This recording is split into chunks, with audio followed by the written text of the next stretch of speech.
Let's open the meeting. Okay, I got 8:30 according to my watch. I'll open up the Carroll County Commissioners meeting for January 8th. And the first thing on the agenda is public input. And I'd like to say again and remind anybody that's in the public that it's input. It's not necessarily questions that we have to answer. It's comments. That's what public input is about. If you feel that something was done wrong, then you can speak your piece and let us know. But as far as answering it, unless it's easy to answer, we'll take it under advisement. So, the first item is public input. Anybody got any public input?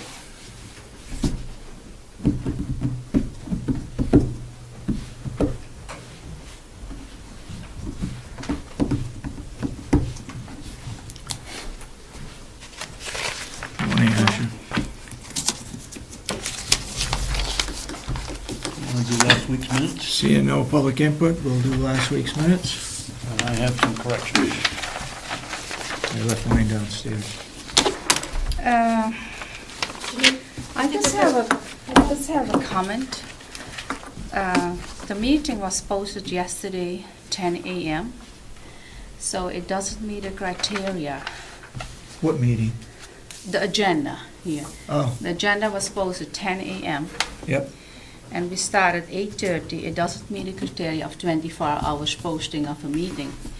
So now this meeting is illegal. I believe I was up here before 10 o'clock yesterday and my agenda was posted. It may not have been on the web, but Okay, we're talking about December 30th minutes right now. right. And I have... You have corrections Yes, to I it? do.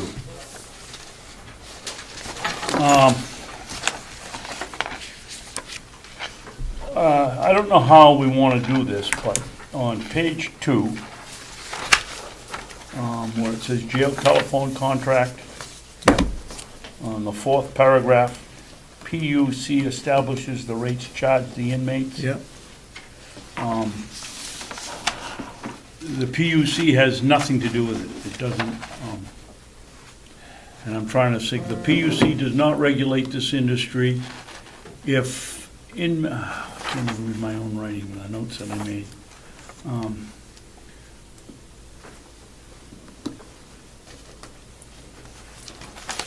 Anyway, that was the change I wanted to make, that the So- PUC does not have anything to do with the, Well, who fixes the rate? Because wasn't that what the point he was trying to make, that if the county reduces the amount that the county takes, it doesn't go back to the inmate, they still get charged the same amount. So who sets the rate?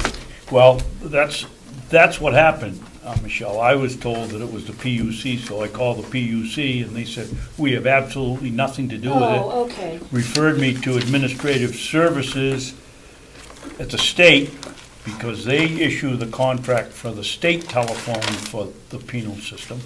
I called them, and they said that they had no control over it, that actually the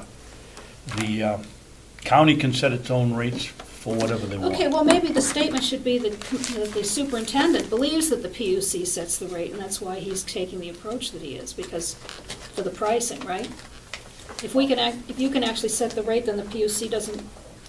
Well, So maybe the that's what we PUC need has to- had nothing to do with Well, this. but I mean to That's correct- just, the idea is, why do two companies, one that already has the contract, how do they both manage to come in with exactly the same figures?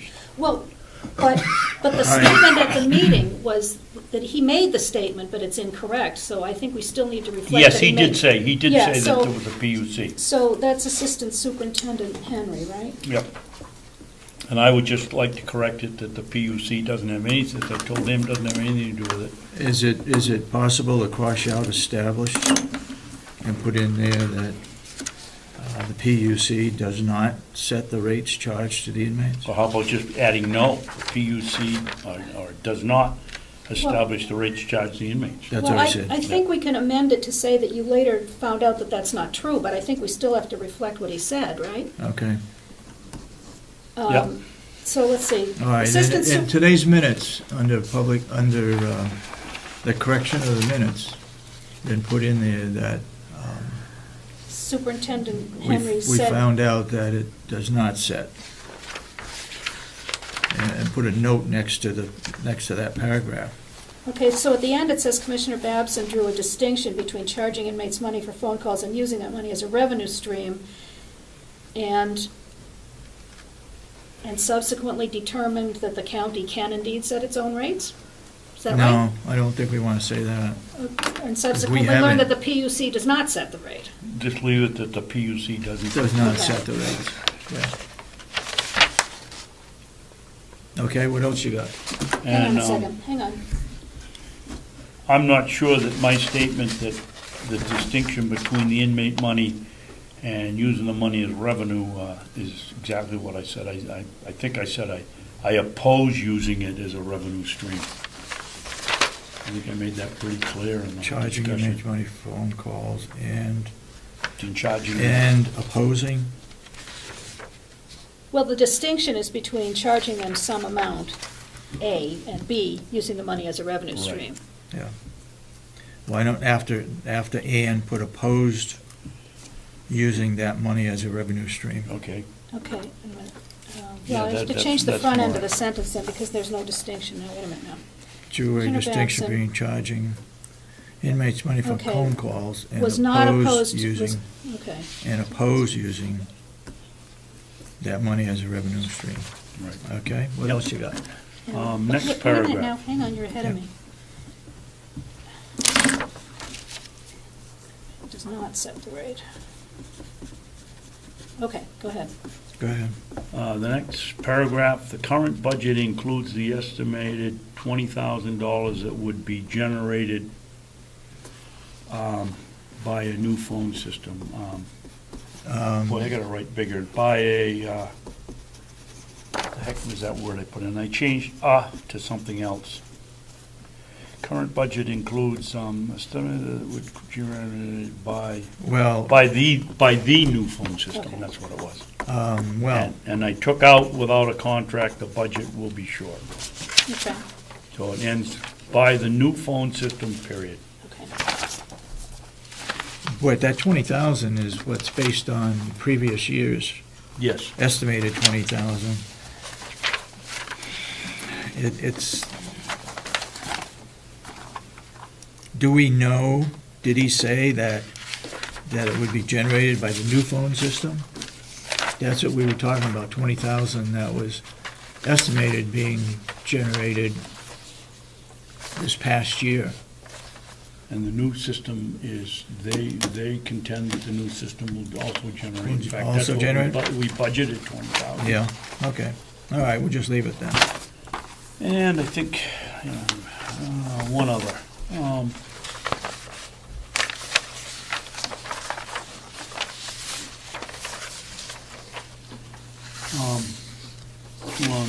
Back page 4, first paragraph. Covering at 80/20 does not actually save money because people drop out of the plan and the risk pool shrinks. I know that's what they said, but And the is risk there any pool proof of that? Covering the 80/20 Or does maybe we not don't care actually because save it's just money what she said. because people. I could add, what's her name again? Whatever the young lady's name is. Ms. Croft said, covering. Ms. Croft said. Yeah, Okay, that takes care of it. Those are my corrections.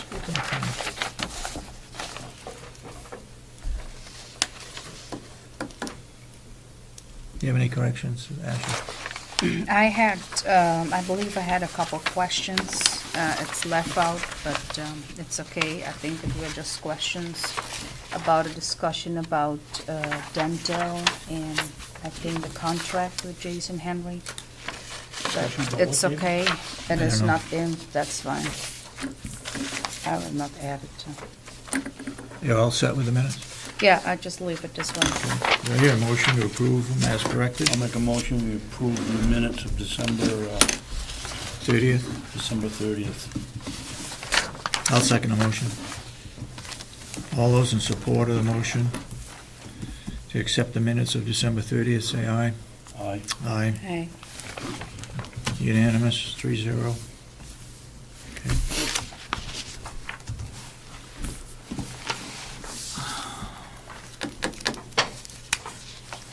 I know we'll talk about the rates when Jason comes in, but did you find out anything about, other than the PUC, that they don't set the rates? I found out a lot. What's that? I found out a lot. Oh, okay. It's been You quite a want to bit of wait? time. Well, You want to wait yeah, till let's wait Jason for comes in? Jason and talk to them. And we're also going down and meeting with the gentleman that set up the statewide contract next Thursday to see what we can do about changing our approach. Okay, so we're not going to take any action on that contract Not today. today? Okay. Any reports or any meetings you've been to? Things you've done? Yeah, I'd like to say something. I had to check into the designated smoking area, Okay, but I make a couple of phone calls. I call OSHA because that is what I was directed to, but they say that is wrong. They're doing federal, and they gave me another number and defer me to somebody else. And I talked to the lady, and she said the minimal qualification of what we need to do is having a designated sign, the area, and the trash. and what? The trash array, what we have, where they can put those. Okay, Yeah. yeah, I got you, yeah. Yeah, And I I'm sorry, think- I didn't. for the trash, for cigarette butts and so The forth. Okay, cigarette- trash, yeah. Yeah. Ashtray. Yeah, the Ashtray. ashtray, correct. That is the minimal of what we need to have. She said you can have as much if you want, or it's minimal. That is not really a requirement. We can put like a canopy up, we can put a bench up, but it is not required. Okay, Just the area, a spot outside what we have the sign, and we have the ashtray. So I think we're all set with that. and the area for here is out back of the building? I think it Just is up out back of the front. building? It is what you call out back. I think it's the front of the building. Yeah. The front corner where the road meets going down to the nursing home, so it's in that front Oh, corner. that's near that side tree. of the Near building? tree, yeah. There's Okay. already a sign up there, and I Is see there a that sign? Yeah, and there Okay. is an ashtray there. Yeah. Well, there might not be one right now because it's. Oh, did it too take much it out? snow there, but. Oh, because when I Jerry- was last there, Jerry has them. looking at it, it Yeah. was there. Yeah. Okay, thank you for doing that. You have anything else to report on? Well, I got one more comment on the smoking area. Yeah, I think somebody, whether it be us or, I guess Ann Eaton's the only one that's got a smoker, or whether somebody ought to put a notice up that the smoking area on inside the building, that the smoking area is now out around the corner. okay. Somebody with some computer creativity, make a little sign. Just put a sign on the, could you do that? Just put a sign on that window that the smoking area is outside, wherever it's supposed to be located, on both sides of the hallway.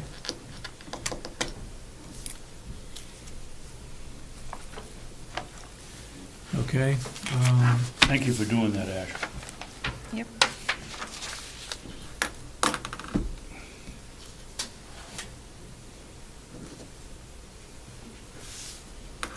under the work session item, There's no items there. one, we'll talk about the energy audit.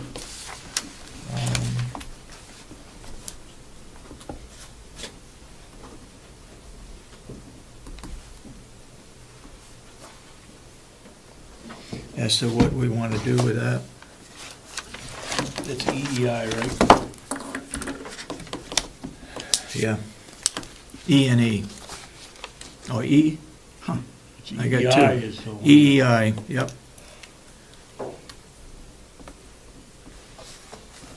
So we'll talk about that as to what we should do there. We also ought to talk about procedure for closing this facility. Yep, We also have, as the minutes pointed out, we still have to deal with whatever it is, Skycam or Spy Scam or whatever. Spyglass. Spyglass. Michelle, I thought you put them on, put that reminder on these minutes. They don't go in the minutes, they go in the memo that gets distributed with the minutes. Oh, okay. Well, you had 3 of them on there. That was this one. Yeah,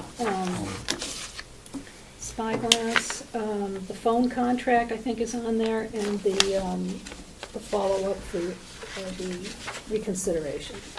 What? The follow-up for the request for reconsideration. Oh, yes, okay.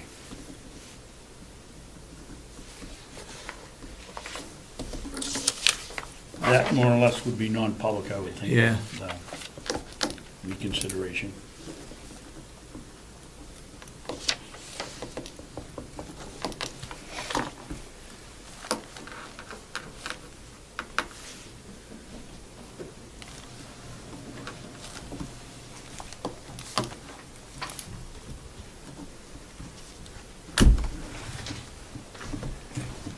Morning, Commissioners. And in from a different Morning. time zone. I was just finishing this report up.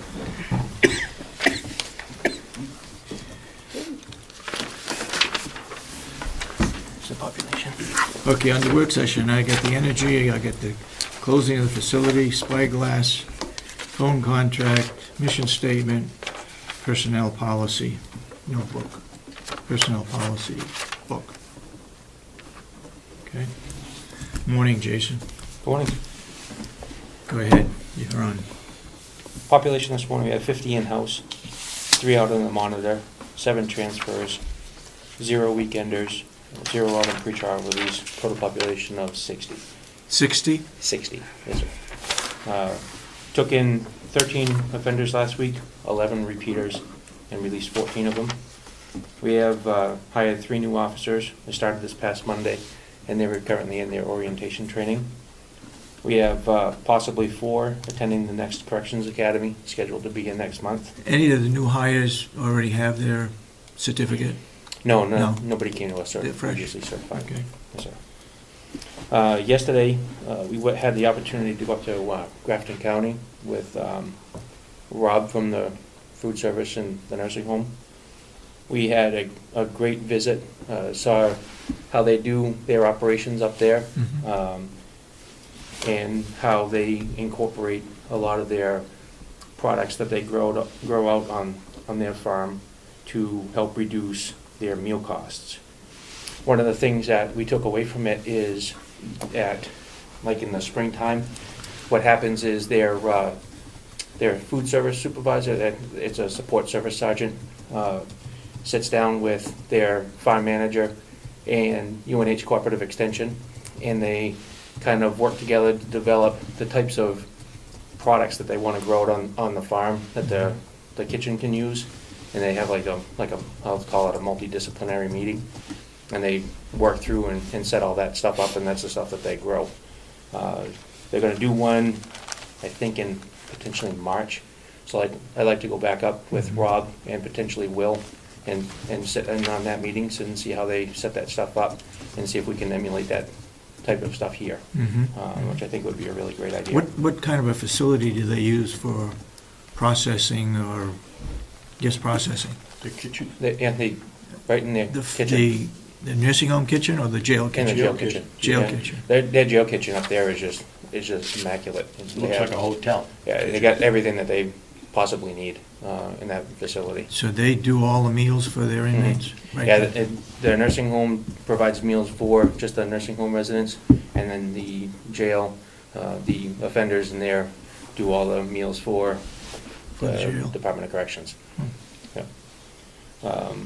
They do just an outstanding job. One of the things that they do is everything they do up there is all prepared from scratch. So they do everything. It's just, They slice, dice, blast freeze, they do everything. yeah. And now they're even expanding upon not only using their vegetable products, but they're also using their animals, which is something else. Is that something that I would hope you and Rob and Will could get together to decide what kinds of additional equipment that we would need to do that here? Like Yeah, we're gonna- freezers or Mhm. whatever else we need? Sure, and that's continual dialogue that we're gonna have. This coming Friday, we have a webinar for an online training program that we're gonna look to use to enhance the training for our staff. We've opened it up to all the other departments on the county complex, because this company that we're looking at not only does online training for correction staff, but they do it for law enforcement, medical, financial, and all sorts of different things, so it might be a valuable asset for the entire county to utilize. Next week, So that's something definitely that the farm crew would be involved in? Is it It- regarding supervision or? it's Everything. everything. Yours is, the one Friday is everything? Mm-hmm. Yeah, it's just that we're gonna look at the company to see, look at costs and things of that nature, and then Sergeant Baker has worked on a proposal to show, yeah, there is an expense to purchase the program, but there's also this offsets larger expenses, and he's projected it out over several years, which looks good. And that will be, once we get the final numbers and get a final proposal, we can get it before the board. Next week, we're starting a new session for Thinking for a Change. We have a total of 8 offenders scheduled for it, 8 males, 3 females. Last year, we had a total of 15 offenders complete the Thinking for a Change program. We're also starting up tomorrow our GED program. Commissioner Babson was over at the facility a few weeks back and met the GED instructor. I've been out on vacation. I don't know if he was brought up. Have you guys formally introduced? Thank you for reminding me. No, I didn't bring that up. Okay. All right, so we'll get him in before the board so you can meet him. Jason, how are we done so far on Thinking for a Change? We have On keeping these characters from coming back? just had one. Offenders, you mean? Yeah. We had one person return, and it was on a technical violation. It wasn't a new offense committed. I am sad to say that we went out and checked on somebody out on administrative home confinement last night, and ultimately had to return that person to custody. And he had So- been in the Thinking for a Change program, as I Correct. recall. Yeah. So we're now 14 and 1? 2. We have 2. Well, 2. So it's 15, Yes. and we have 2. We can cheat a little bit on the second one because he was, He hasn't been fully released yet. oh, he hasn't, okay. No, he's still technically doing time for us. So, call him as a half, I guess, I don't know. 13 and 2. Is that right? Yes. Well, so far, that's a pretty good record. Mhm. So I have a question, the Thinking for Change program, how long is it again? It's a 12-week program. 12 weeks? Mhm. They do, it's 2 times a week that the program's offered. And then in early December, Sergeant Phillips had the opportunity to go out and view programs being offered at both Sullivan and Cheshire counties. When he went down to Cheshire County, he was able to take one of the staff members from Northern Human Services with him. And his experiences, based on the programs that he saw being offered in these other counties, is that we are on the right track in the way that we're doing business in our facility. So that was great to hear. One of the changes that he's making for this year with the Thinking for a Change program is that he's going to have the anger management counselor be a co-facilitator for the anger management, for the Thinking for a Change program, because he feels that that enhances the program. The way he explained it is that not everybody in, I'm going to get this backwards, I know I am. Not everybody in anger management needs, not everybody in the Thinking for a Change needs anger management, but everybody in anger management needs the new Thinking for a Change program. So that's how, we're going to basically shut down the anger management component, because there's a lot of overlap between the Thinking for a Change and the anger management piece. It's all skills building. So I think that's going to be a better process for us. And that's all I have. That's it? I do have. I got some questions. Go ahead. Jason, yesterday I was over in the barn with a citrus crew at noontime, and we get talking about... With the offenders that are out on the farm? Yes, in Orange, therefore the citrus crew. And who establishes the rules for these people when they're released? For instance, one of the requirements, I was told that they have to work with, or have to work within 45 miles of the facility they're in. Is that a state rule, or is that your rule, or is that somebody else's? Our rule. Yeah, if you start going beyond that, it becomes how effective supervision you have. And if there is a violation, how far are you going to travel to check on the offender? These are people on electronic monitoring? These are, correct, these are people out on work release, or even electronic monitoring. If you start going out beyond so far, and you're paying staff the travel time to go check on these people at their house or at their place of employment. So it becomes an efficiency decision. Do we go outside the county? We do 45 miles from the facility. Which takes us down to Rochester? Probably a little bit beyond. 45 miles almost takes you into Concord from here. Concord? Yeah. Okay. And then north past Conway. How about going across the border? We don't go out of state. Anybody on work release or Don't go out of state. nobody goes out of state? Correct. Okay. And then whatever 45 miles is to the west. So it becomes an efficiency. But if there's somebody that lives, like for example, we have an offender that lives in Nashua. So what I did with that particular person is I transferred her to the custody of the superintendent in Hillsborough County. So his staff oversees her when at her residence, and they're responsible for her supervision. Ultimately, if there's a violation, he can bring her back to his facility, and then I can have the opportunity to go down and pick her up and bring her back to us. In the case of the individual, you and I both know what I'm talking about. Mm-hmm. He's a habitual offender. Mm-hmm. So he doesn't have a license. He Mhm. doesn't have a car. He has an employer that would take him back in a minute. Mm-hmm.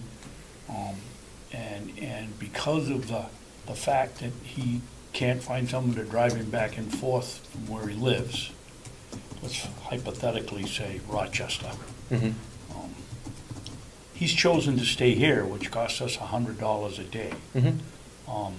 Do we evaluate these young men at all, and for individual cases, so that in some cases it might be worthwhile to say, okay, we'll extend it a bit, or we won't extend it, or? Well, and what I'm going to look to do with him is do an administrative transfer. Right. Yeah, so that's something that I just didn't have the opportunity since the time we spoke yesterday to look into that. That's one of the things that's on my list to do today. But under the circumstances, why wouldn't that have been taken care of? This young man could have gotten out because of the new law that you got him. My understanding is you were the one that made it able for him to leave if he wanted to. Mm-hmm. Why wouldn't that have been a first choice? Well, because he elected to come back and just say, I don't want to go out because I know I'm not going to be able to do that. So Right. it wasn't he made that choice. I guess in hindsight, I could have said, okay, well, let's look at doing something different with you. But that was a decision that he had made. But the only authority you have is to let him out. You had no authority to give him a license back so he can drive or anything like that? No. No. So even if you transfer him, how would he get from wherever you transfer him to the job? Because he lives, I'm just using Close by? Rochester as Okay. an example. His best friend works, the young man works down in Brentwood, and his best friend works in the next building down and can give him a ride every day. And they'll take him by either Rockingham, but he lives closer to Stratford, so Yeah. he requested Stratford, and just, it seems counterproductive to me that if we've got someone that can go out, we're keeping them here at $100 a day. Mm. Yeah, we'll look doing something with him. I'll Okay. get with Sergeant Phillips when I get back, and we'll talk about doing something different with him. Good. Yep. Good. Thank you. Mm-hmm.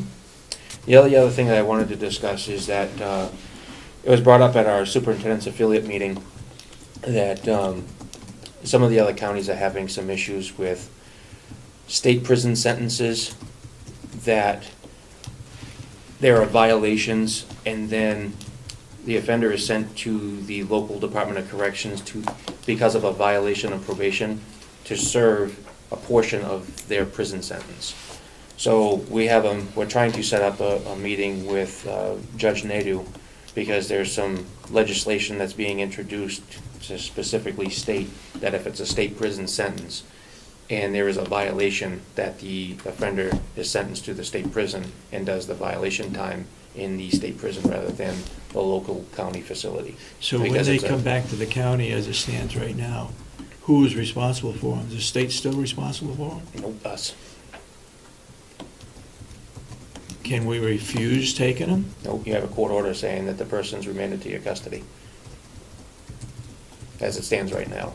With the new legislation, we're looking to say that the person will serve that sentence in the state prison system.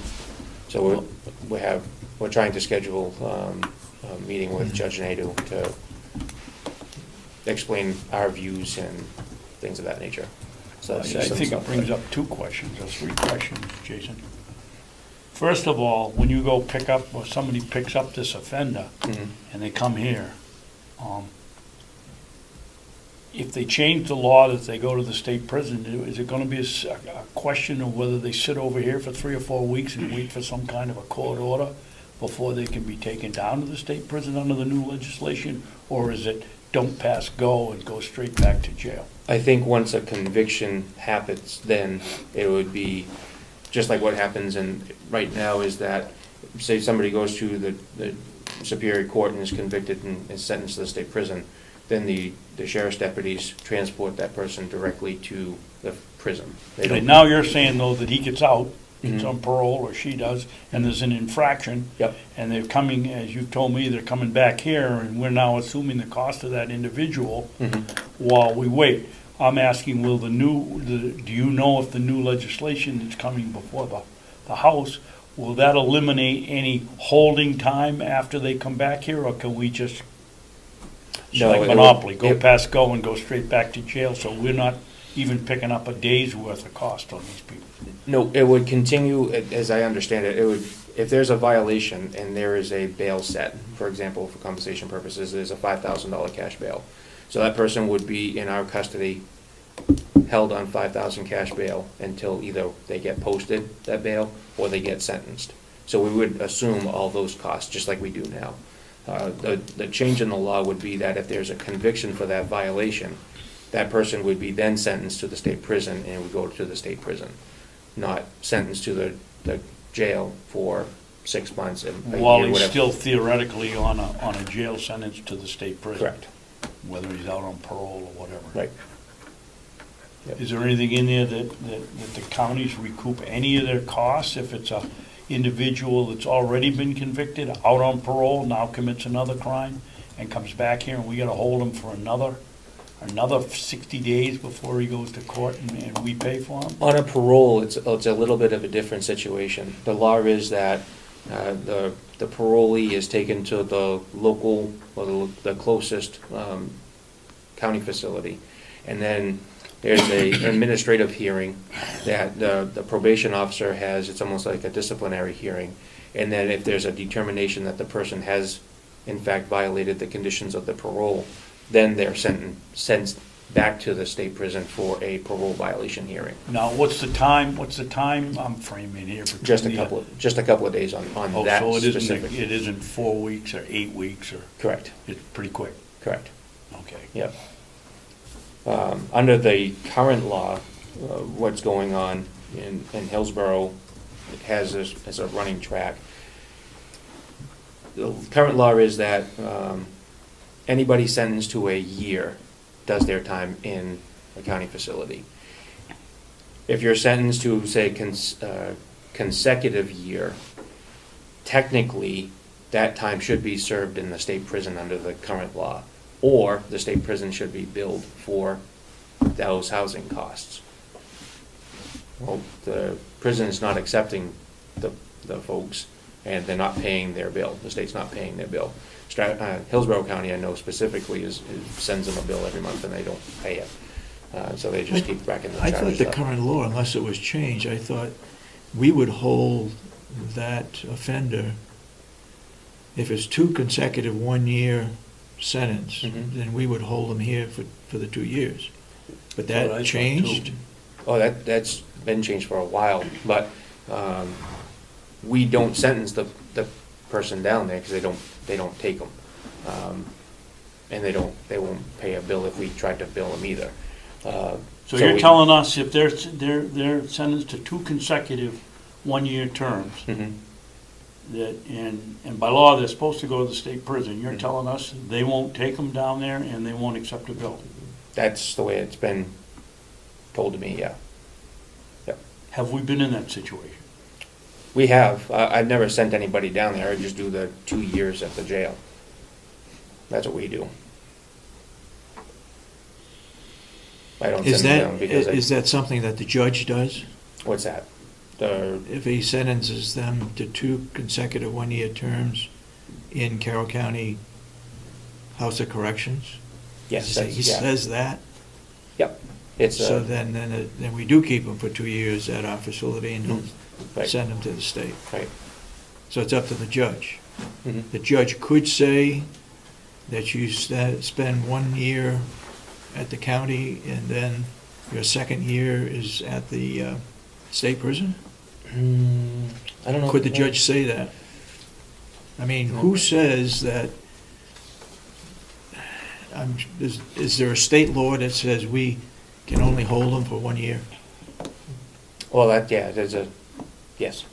There's an RSA that says we can hold them for 1 year. And then the balance, any consecutive time is done at the state prison. Yeah, I can get the RSA for you specifically so you can look at it. Maybe that ought to be given to the county attorneys Mm-hmm. when they bring that individual in to the court or in front of the judge. Mm-hmm. They should say that, you know, The 1 balance year of the here time. and 1 year at state prison, Yeah, according to law. right. Or make it a 2-year sentence so the person goes down there for sure. Really, I mean, that's the option, you know. Yep. But it may be 2 different issues as to why they're sentenced to 2 consecutive 1-year terms. Right. Okay. So you'll see some legislation coming out, and that's kind of just a little bit of the background on it. I'll let you know how the meeting with Judge Nadeau goes. Yeah. Has it been scheduled? An email from Betsy went out to her last week. And I'm not sure as if I get, because I just haven't been able to check my emails yet today to see if there's a response that she can be there for this coming Friday's meeting. If not, then we're trying to get her in or schedule a small work group where we can meet with her. How many counties does this affect, Jason? You just said we haven't had the problem. All of them, I think. All of them. All of them. Yeah. We've had the problem here? Mhm. I mean, I can see it being a real problem in Hillsborough or Rockingham or Yeah, Stratford. And the state probably won't take them because their jail is full, yeah, they have a crowding situation too. but they should be paying the expenses. Yes, they should. Yep. Apparently, there's an issue regarding the Correctional Academy. I don't know if you received anything from Cheshire County or Sullivan County? Yeah, the administrative rules. Yeah. Yeah, Where do you there's- stand on There's that? a commissioner council meeting that'll be scheduled, I think. Going to be rescheduled, yeah. I think I'm in agreement with all the other superintendents that there's a process that goes, to go through the whole backstory. I don't know if I want to get into the discussion of it here, Yeah. but there's a process that should have happened. And this shouldn't have. And it didn't happen. Correct. Right. But I guess I was looking at the, In the, from what I've read from the other commissioners, it's taking a lot of responsibility away from the county commissioners who are responsible for their own county jail. And you've got an administrator at the academy. This is that's what the letter was saying to me, anyway, when I read it, that the New Hampshire Association of Counties is taking on that responsibility and taking away responsibility for the commissioners within each county. my take on that is that that's not an accurate statement. My take is that a lot of the things that they were pointing out specifically in that letter Yeah. were in the rules Previously. So there's not a whole lot of changes respectfully there. The other thing that I disagree with is the fact that if there is a problem with a recruit at the academy, that the academy commandant would generate an incident report and it would then go back to the superintendent to deal with locally. Yeah. The academy commandant doesn't have the authority to say, you are no longer employed by that specific That's agency right. or county. Yeah. So that I disagree with. I don't think that the academy commandant will have that authority according to the new administrative rules. I do like the fact that they're trying to develop standards to take a certification and actually decertify somebody that may have committed such a severe violation within a specific county that ultimately leads to a termination. Then we, as a certification board, say that because of that, you're no longer certified, which would prevent that person going to another facility and going in as a certified officer.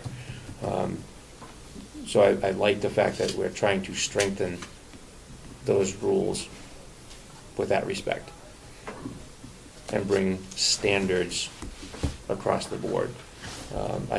I hear the word autonomy a lot, and that we're all autonomous, yet there should be standards that we all adhere to as professionals. That's my But I take. guess in that case, why would that officer has their certification taken away because they committed a felony or whatever? Shouldn't that be left up to the local authority to say, you've committed something and we can no longer keep you employed, Mhm. and not let it go through the board down there? It should be locally controlled, I would think.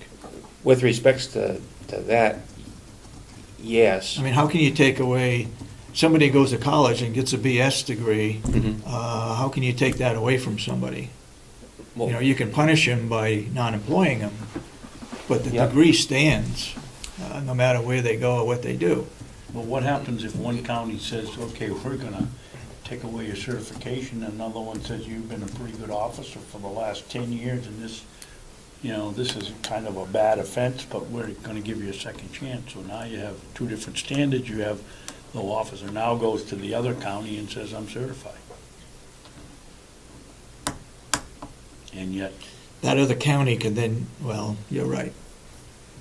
when you become certified, we have to obtain, for example, 32 hours of training every year to keep our certification. Mhm. And what happens if you don't do that? I guess that's where I'm coming from. What happens if you Then- don't? Presently, what the superintendent does is put you on, they administratively suspend your certification until you obtain the balance of those hours, and then we put you through the process again and you get certified. So in that case, it's up to the superintendent. Well, it's up to the certification board, which is collectively a number of superintendents. At some point in time, there was county commissioners sitting on it. So it's up to collectively that board. If they don't do their 32 hours. Right. Yep. so basically, this is to establish A criteria to be certified that would be statewide rather than almost locale to locale. Correct. Right. We had NIC come in on a technical assistance request to look specifically at the way we certify, and they came back with a number of recommendations for changes. And as the affiliate in the certification board, we're trying to move those changes forward. And that's the process that we're in right now. Attorney Schwartz reviewed the present Correct. standards for the academy and Mhm. made a lot of changes. So that's what we're looking at. Yep. So other than that, you would support the changes that are being recommended, the administrative changes? Yes. Yeah. Yeah, and at the Commissioners' Council meeting, Superintendent Cunningham and Director Miller are going to have almost like a bulleted list, so you can see the changes and where they are in the administrative rules, to help address the concerns of the Cheshire County Commissioners. Could we go farther than that and have a side-by-side comparison? A what? Side-by-side comparison? Sure. I can get you a copy of the, Probably ought to answer that if someone's calling up. I can get you. Rather than a bullet point and trying Yes. to compare. I mean, in the legislature, when we changed the law, we always had a Excuse me? side-by-side. Mhm. You'd have to call downstairs.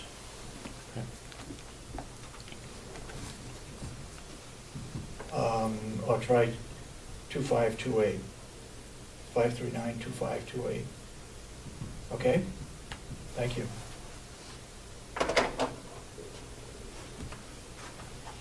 You'll never make it as a receptionist. Hmm? You'll never make it as a receptionist. Yeah. Good morning, this is the Commissioner's office. Okay, where are we? We're talking about the changes in the, Yep. or giving the authority to the academy boss. Where's the process go from here, Jason?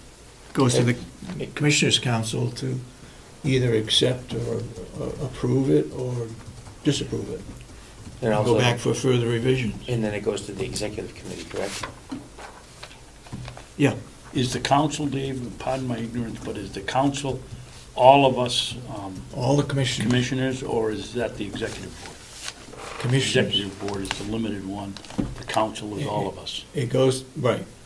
It goes to the commissioners, and then it goes to the executive committee, which each county, I believe, has 5 members. And what is the requirement here? Is it just a majority, or is it 2/3 if you're Majority. changing the rules, or what? I think it's majority. Okay. From what I heard, that it would probably pass the commissioners, with maybe that one exception that you brought up. But, As the president of the affiliate, I plan on attending that Commissioner Council Yeah. meeting, as well as Superintendent Cunningham as chairman of the certification board. And there'll probably be a number of superintendents there as well to help answer any questions that may come up. yeah, So what happens on an important issue like this, where we ordinarily get, if there's 30 commissioners, we might get 15? Yep. What happens on an important deal like this? Will most people show up? hopefully, that's why they canceled the meeting Friday, so that more commissioners, the commissioners in the northern part of the state got hit with the snowstorm, so that was a problem, and Betsy wanted to make sure that everything was possible for everybody to be there, Okay. and so they'll reschedule it.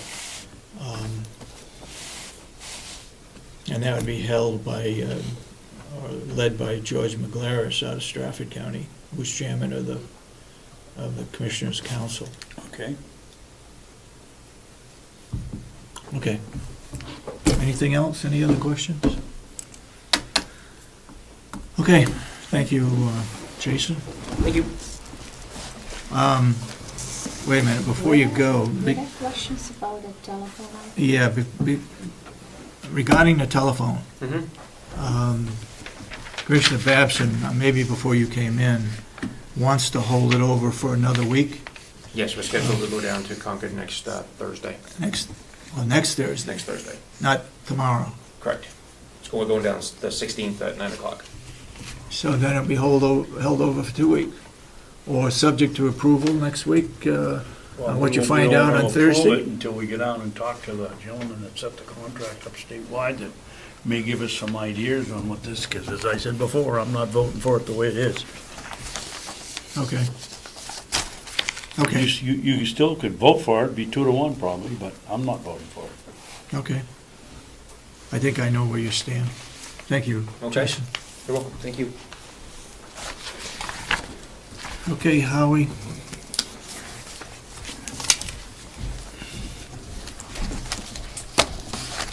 Good morning, Commissioners. Good morning. Good morning.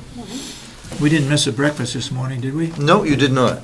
In fact, I should know when Rob has it scheduled. I don't think it's next week. I think it's usually the third Wednesday, The but third Wednesday? Okay. I will confirm that. But you did not miss it today. Okay. Have a simple one for you today. In terms of budgeting, we sometimes there are some articles of equipment that can't be predicted. Case in point, we have bariatric residents, very heavy residents who sometimes need specialty equipment. Mhm. We don't work into the budget funding for that. In this case, there's a special cushion that's needed, and surprisingly, it costs $600, not reimbursed by Medicare, not reimbursed by Medicaid, not otherwise budgeted, needed. Who says it's needed? Physician and the physical therapist. Okay. So that it's needed, and, you know, and we're getting by with cobbling together different things, but it isn't proper. What I'd like to suggest is that we do have the Ralph and Edna Doobie Trust that has some $200,000 in it. And that from time to time, you know, with your approval, I would come to you for requests like this one for $600 for a piece of equipment that's not otherwise budgeted for. There's no way to predictably build this into a budget without essentially padding the budget, no pun intended. You know, to have contingencies, county budgets don't lend themselves to large contingencies amounts. There are years where we might not touch this. There might be situations where it'd be a few times per year. But in any case, the commissioners would always retain control over it. So we're not looking for an allocation of money, Yeah. but really specific purchase authority with the funding to be not out of tax-generated revenues, but out of a trust that, and I have the trust here. If there are any questions, it was given in an unrestricted manner. I actually have the privilege of having known Ralph and Edna Doobie very well, and Edna was a nurse, and I'd have to believe this would be exactly the kind of thing that she would have wanted that money to be used for. It's not been earmarked or used for other purposes. My understanding of the Doobie Trust is that it's to benefit all people at the nursing home, to go towards something to benefit everyone. In this particular case, we're talking about benefiting one person. Correct. Am I correct? That is correct. Do you have money left over in your budget? Well, we encumbered everything at this point. It is possible. I haven't explored that possibility. I guess, where would your priority be? If you encumbered it for something else, what's your priority? Is this stand up high in the priority list? Well, this is high. Anything that affects resident care and comfort is always top. But this just presented itself. Norm has been trying to get different prices, finding different options, trying to get it otherwise approved, and we've just come up empty in terms of that. The Ralph and Ed, the Doobie Trust, there are no restrictions on that other than what you as commissioners would choose to impose. It was given with no conditions. It was given specifically to Mountain View, Mhm. but not for any particular use. So it's your guidance and direction there, not the donors that would determine that. Well, I'm in support of buying it. The case of where the money should come from. I don't know how the rest of you feel about it. Well, I have an opinion. Go ahead. I think this goes back to a general overall discussion that we've had here this year, that the delegation ought to give us some kind of funding for emergency situations, which we don't have. If a pump blows up, we don't have the money there's no contingency fund, there's nothing that we can go for an emergency. Yes, we need this cushion for this lady, but we ought to have a fund where it's an emergency or a situation where we don't have it in the budget, we can purchase it. Without going to the Yeah, delegation. and the head of the delegation doesn't believe that we should have that kind of fund. I just think it's very, very, very poor planning on the part of the delegation that we don't have.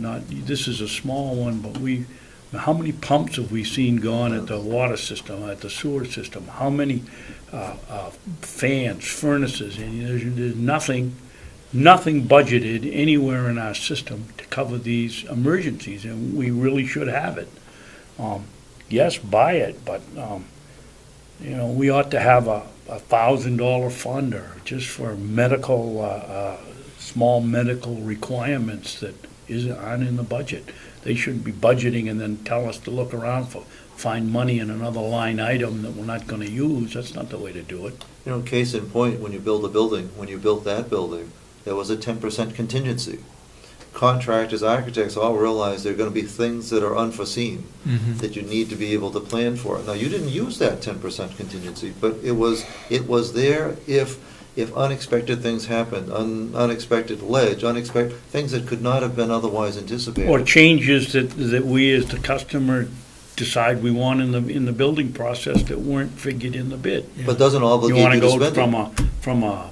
From a plywood cabinet to a solid oak cabinet, and it shouldn't come out of the construction company's fee, it comes out of ours, and that's what a contingency fee is for. And we should have something similar to that on an annual basis, that you people, heads of departments, can buy emergency needs without coming to us or without coming to the delegation. It would make life easier, because essentially, when you look at all the number of line items and all the different departments, you have to build in some contingency. It'd be better for that to be, it'd be less expensive for that to be centralized. It's almost like an insurance than having it be spread out through all departments everywhere. It'd be more efficient. We should have one fund under the commissioners that can be tapped into in the case of an emergency. Can I ask Willie a question? Sure. Well, how many pumps or whatever have we lost over there in the water or the sewer system in the last 4 years? It seems sitting here, it's an annual thing that something goes in that system. I can, for the wastewater system, on average, and we can look back in the records, but I would say 3 pumps, at least 3 to 4 pumps a year that we replace in the clarifiers. And Per year? Per year, 3 or 4. They're kind of a disposable sort of item, and they go, and we have to replace them. And then you're looking at probably, I think last time I checked in, about $600 A piece? pump. And there might be some years where there's only 1 or 2, and I've had other years where there's 4 up to 5. So I'm saying I average maybe 3 per year, just in that one department, for example. And we don't do anything to budget for it. It makes no sense. Well, you do budget for it though, right? We Yes, have extra pumps on, and We have a line item for maintenance and repair in that budget that those expenses come out of. but Yeah, don't but we as you have? said, that's an average, Dave. That's Yeah. not whether they get 5 1 year and 2 the next. True, but we do have spares on the shelf, correct? Right, I usually keep 2 spares on the shelf, and when those get used, I need to replace them. Right. But for a prime example, besides pumps, what Commissioner Babson is coming up with, is a good example is about 2 years ago, our explosion-proof furnace down in the wastewater, the grinder building.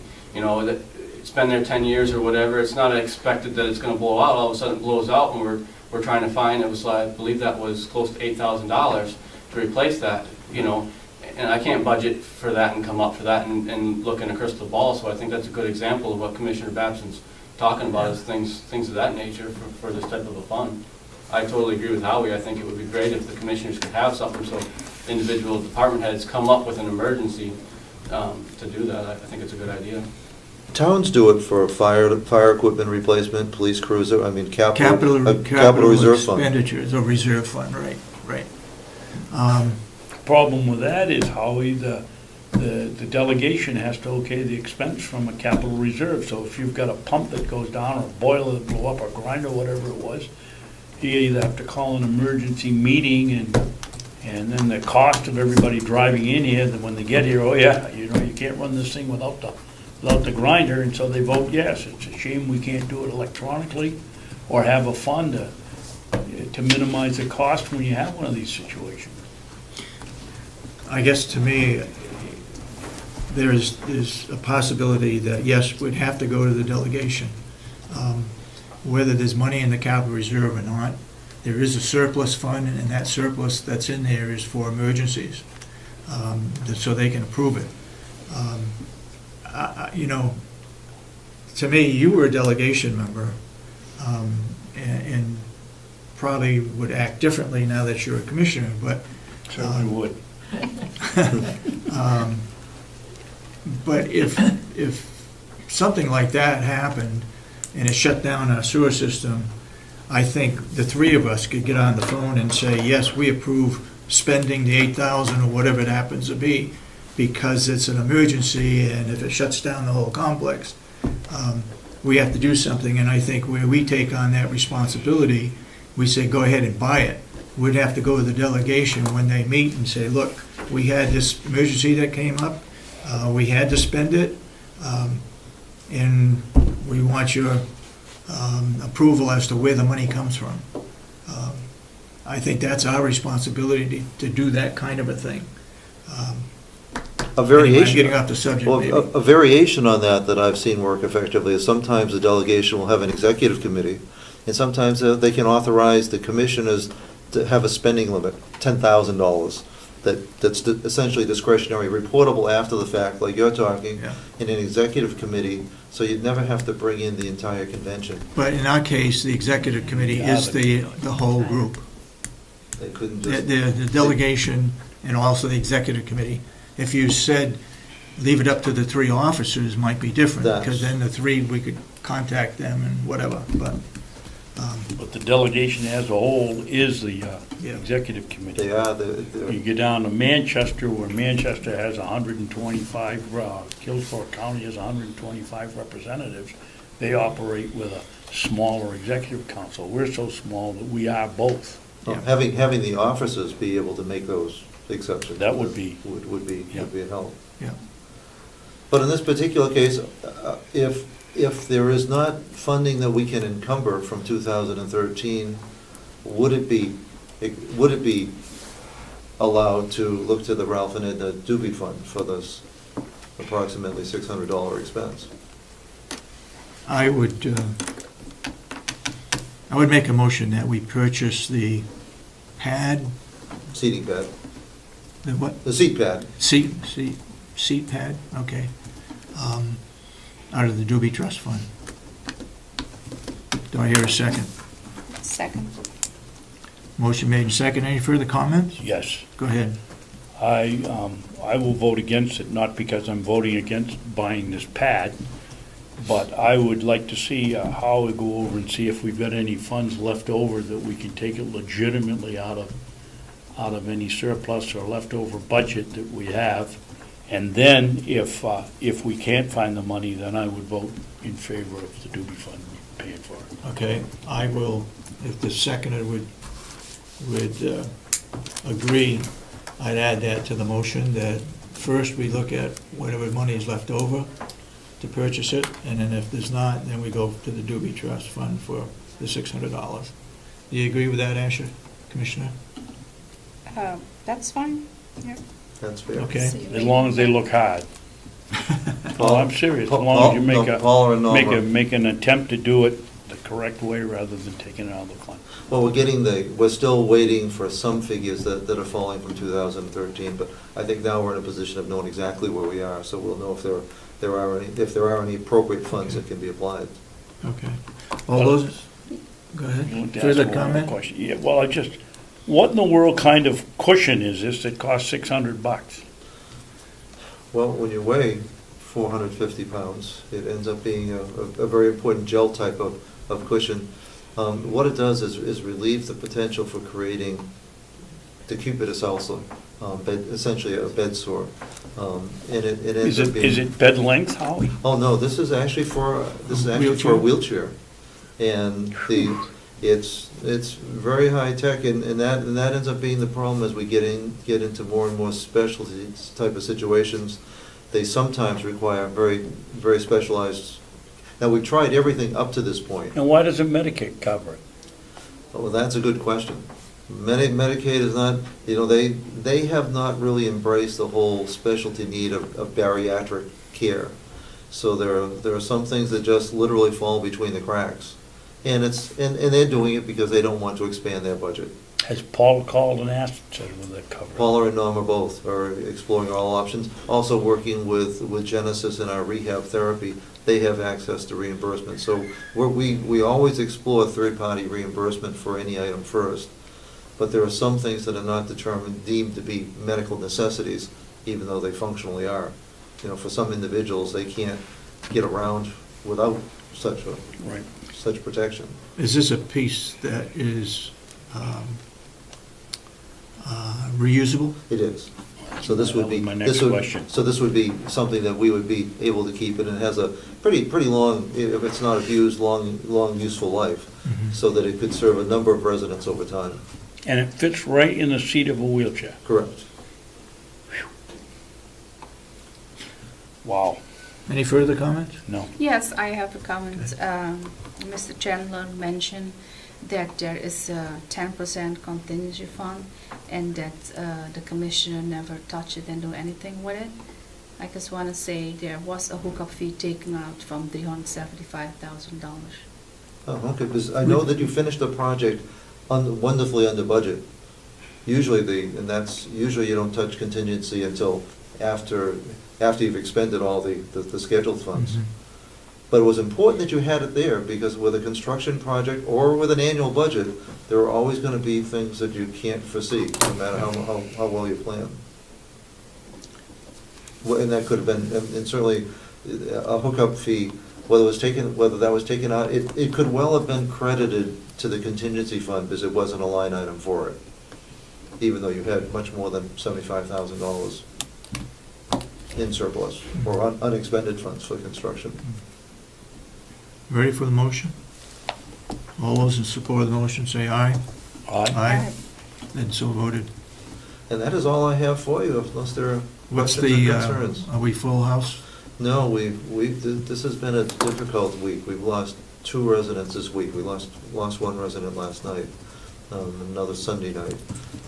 So we are at 100, but we do have one resident scheduled to come in today. So we have an admission that's scheduled for today, and Jen is actively looking at others. But these 2 deaths really took us by surprise. I mean, they were not otherwise expected to. So it's been a difficult time.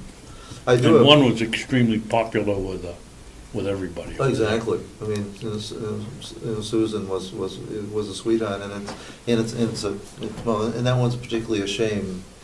But it's hard all around. I do want to share with you the high marks for the dedication of staff throughout the storms. The most difficult of weather, we've had the highest rate of attendance. Our people have been exceptional in terms of coming in, staying in, being flexible with their time. It's been great to see, because it has not been an easy stretch between ice and snow, but they made it in, and it was business as usual. So some staff people stay a little extra? They volunteer to work a double shift or to stay late. Yeah. But we had some of our optimum staffing during the most difficult of times. Yeah, that's good to hear. Is there a minimum number of people to staff the nursing home? Well, there is, and it varies If by. we say that if we're not going to open up the county complex for a day because of a storm, do we relate back to a core section enough to run the nursing home? Or do we continue to have a full shift? Full shift. Full shift. Quality care doesn't vary with the weather, so we have really no contingency. We need to run it well. To that end, we don't have any non-essential staff. Okay. So that, because it just wouldn't be fair. About administration. No, we're considered essential too, because even if I'm not a nurse and I'm not an LNA, if we are running for whatever reason short, can actually help out and do different things in terms of support. And if for no other reason, it's moral support. Because how could we ever tell the nurse, you have to come in, But I don't. but I don't have to, so it's all staff, all the time. Mhm. Now, we're very flexible, as we know some people can get stuck behind the snow plow, so we're very flexible. We actually have a protocol that we can pay for some time for people that are late, and we try to take good care of people, Mhm. but they are truly exceptional in terms of the worst of situations brings out the best in people. What is the policy now when somebody does get stuck in a ditch, or their driveway doesn't get plowed out? How much free time do you give them to get in, or do they make it up, or Or does Well, it how do you become an handle it? episode, or what? They don't get an episode, and that was a big, and even though the collective bargaining agreement provides for that, we tossed that out early on. So they can actually they don't get an episode, and they don't get marked with a tardy. There's nothing happens on that end. They can get paid for being up to a half hour late for a snow emergency. But we also want people to stay whole, because of the snow emergency, so we allow people to either make up the time another day or to stay late that day.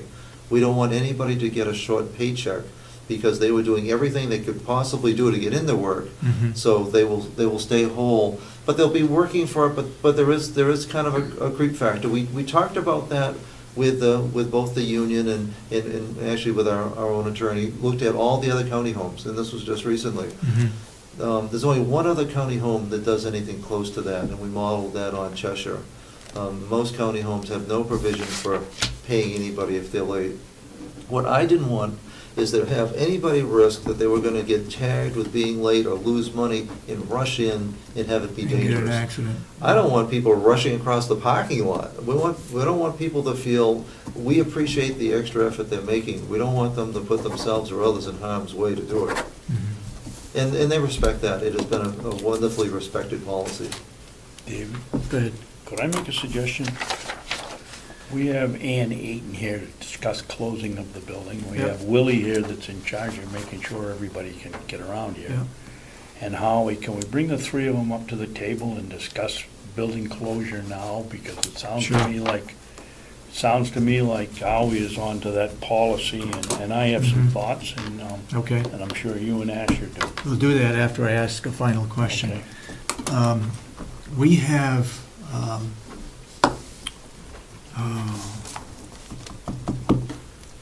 what do they call them? Want me to remind you of the question? No, the people that come in on call, what do you call them? Per diem. Per diems.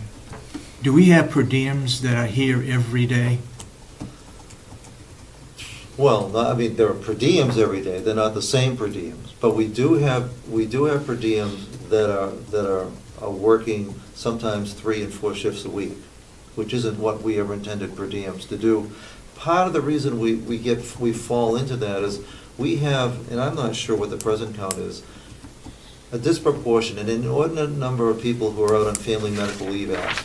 So that while our staffing on paper is fine, we have a number of people who are on 12 weeks of leave, and add into that a shortage of per diems. So we have per diems that do work regularly, but we're working out of that, but we are still in a bind. Question there. Yeah, go ahead. Well, Howie, where does Obamacare step in here and say, now 30 hours a week is considered full-time, I believe? If you have someone working 4 shifts per diem every week, that's 32 hours. Are they now considered full-time employees or treated that way? Well, there's a lot of ambiguity about that, but it is something we have to pay attention to, because it does make a difference whether they're regularly scheduled or whether they're per diem. What really constitutes the fact that they're per diem is that they're paid a different hourly rate on a per diem basis. So They're being paid more, which puts the people that are there working every day at a disadvantage, but the per diems don't get any benefits. correct, But they do get more money in their pocket.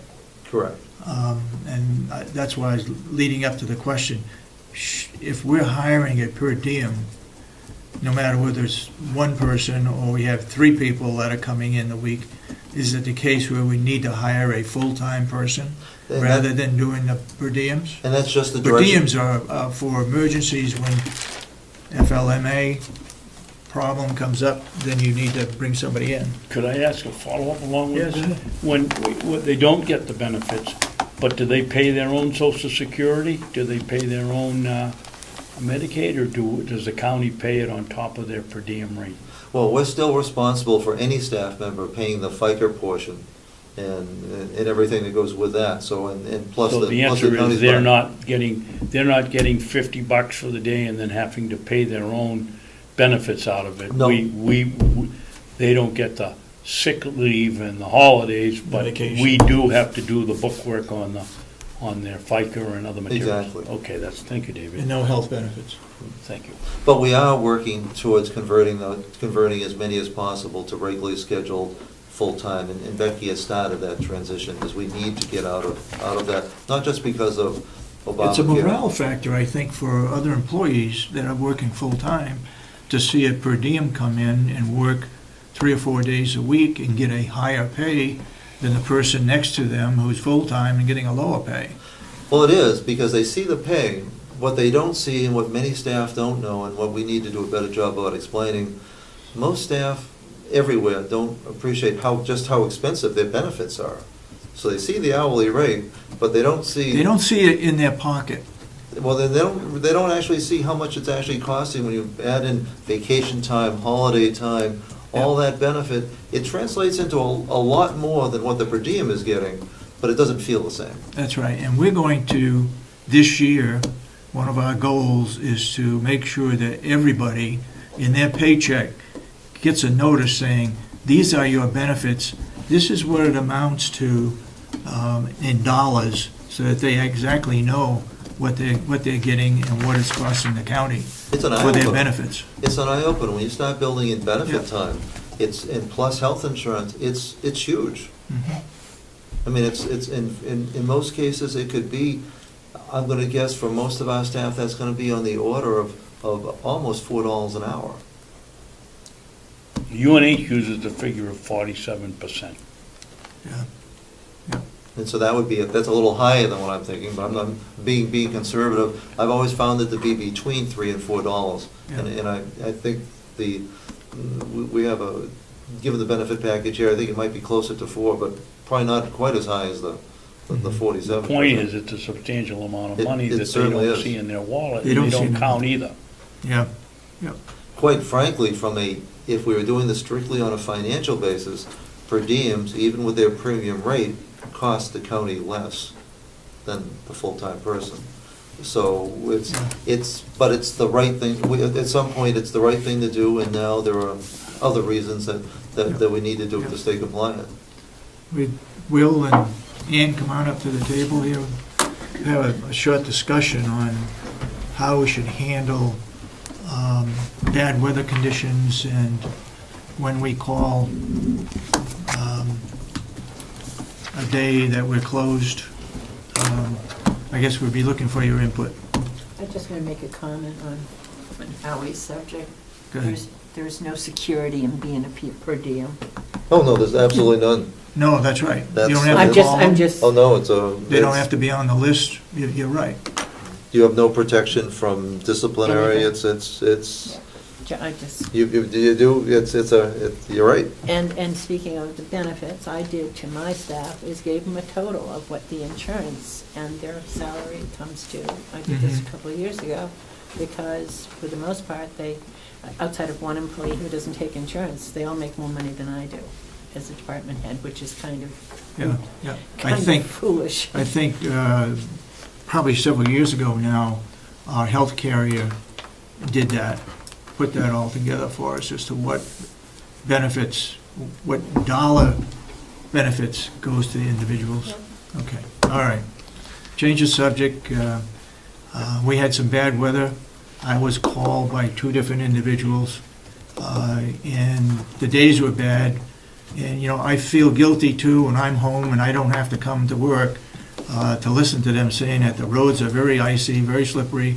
the temperature is below zero, and I closed the complex 2 particular days here in this past week. That said, I did ask, what's the school situation? In fact, I was told Ossipee schools were closed. And I know other organizations react to how the school situation is. The roads are bad, they call school off, and then they close their organization. That's what I did, and that's what we've done in the past. So I'd be open to any comments from anybody regarding how we should handle a notification and so forth of days that we decide to close. Go ahead, Dan. We were all here on Friday Mhm. because of a glitch in the notification. But Yep. at 10 o'clock, the sun came out, and life was good, and we were very busy all day. So Mhm. I have a problem with maybe needing to think about a 2-hour delay or a reevaluation, because there were times in the past when I was not registered, when they closed every time there was a school closing, and that is not suitable. I had some complaints yesterday, people who would either come here. Now, I have a list. This is my notes. We're going to make a new one because this one's getting pretty bad. I have Okay. this at my phone, and I make all these phone calls. This is not something where it just affects, you don't come in. Yeah. There's a lot of people to be notified. I can't notify everybody that could be coming here with legal documents to be recorded. Yep. And I don't want to put money ahead of people either. So you cannot, not everything is an emergency in our office, but for some, it has implications that I know I would have had a lot more calls if I had not been here on Friday. But generally speaking, I think, as far as yesterday, I couldn't get out of my yard for all the tea in China until very late in the day without being at extreme risk or walking precariously down my driveway and hoping somebody would pick me up because there was no way you could have come down my driveway. And it's not that we I have the don't same maintain problem. it, but it's the fact that it was an extreme different kind of situation.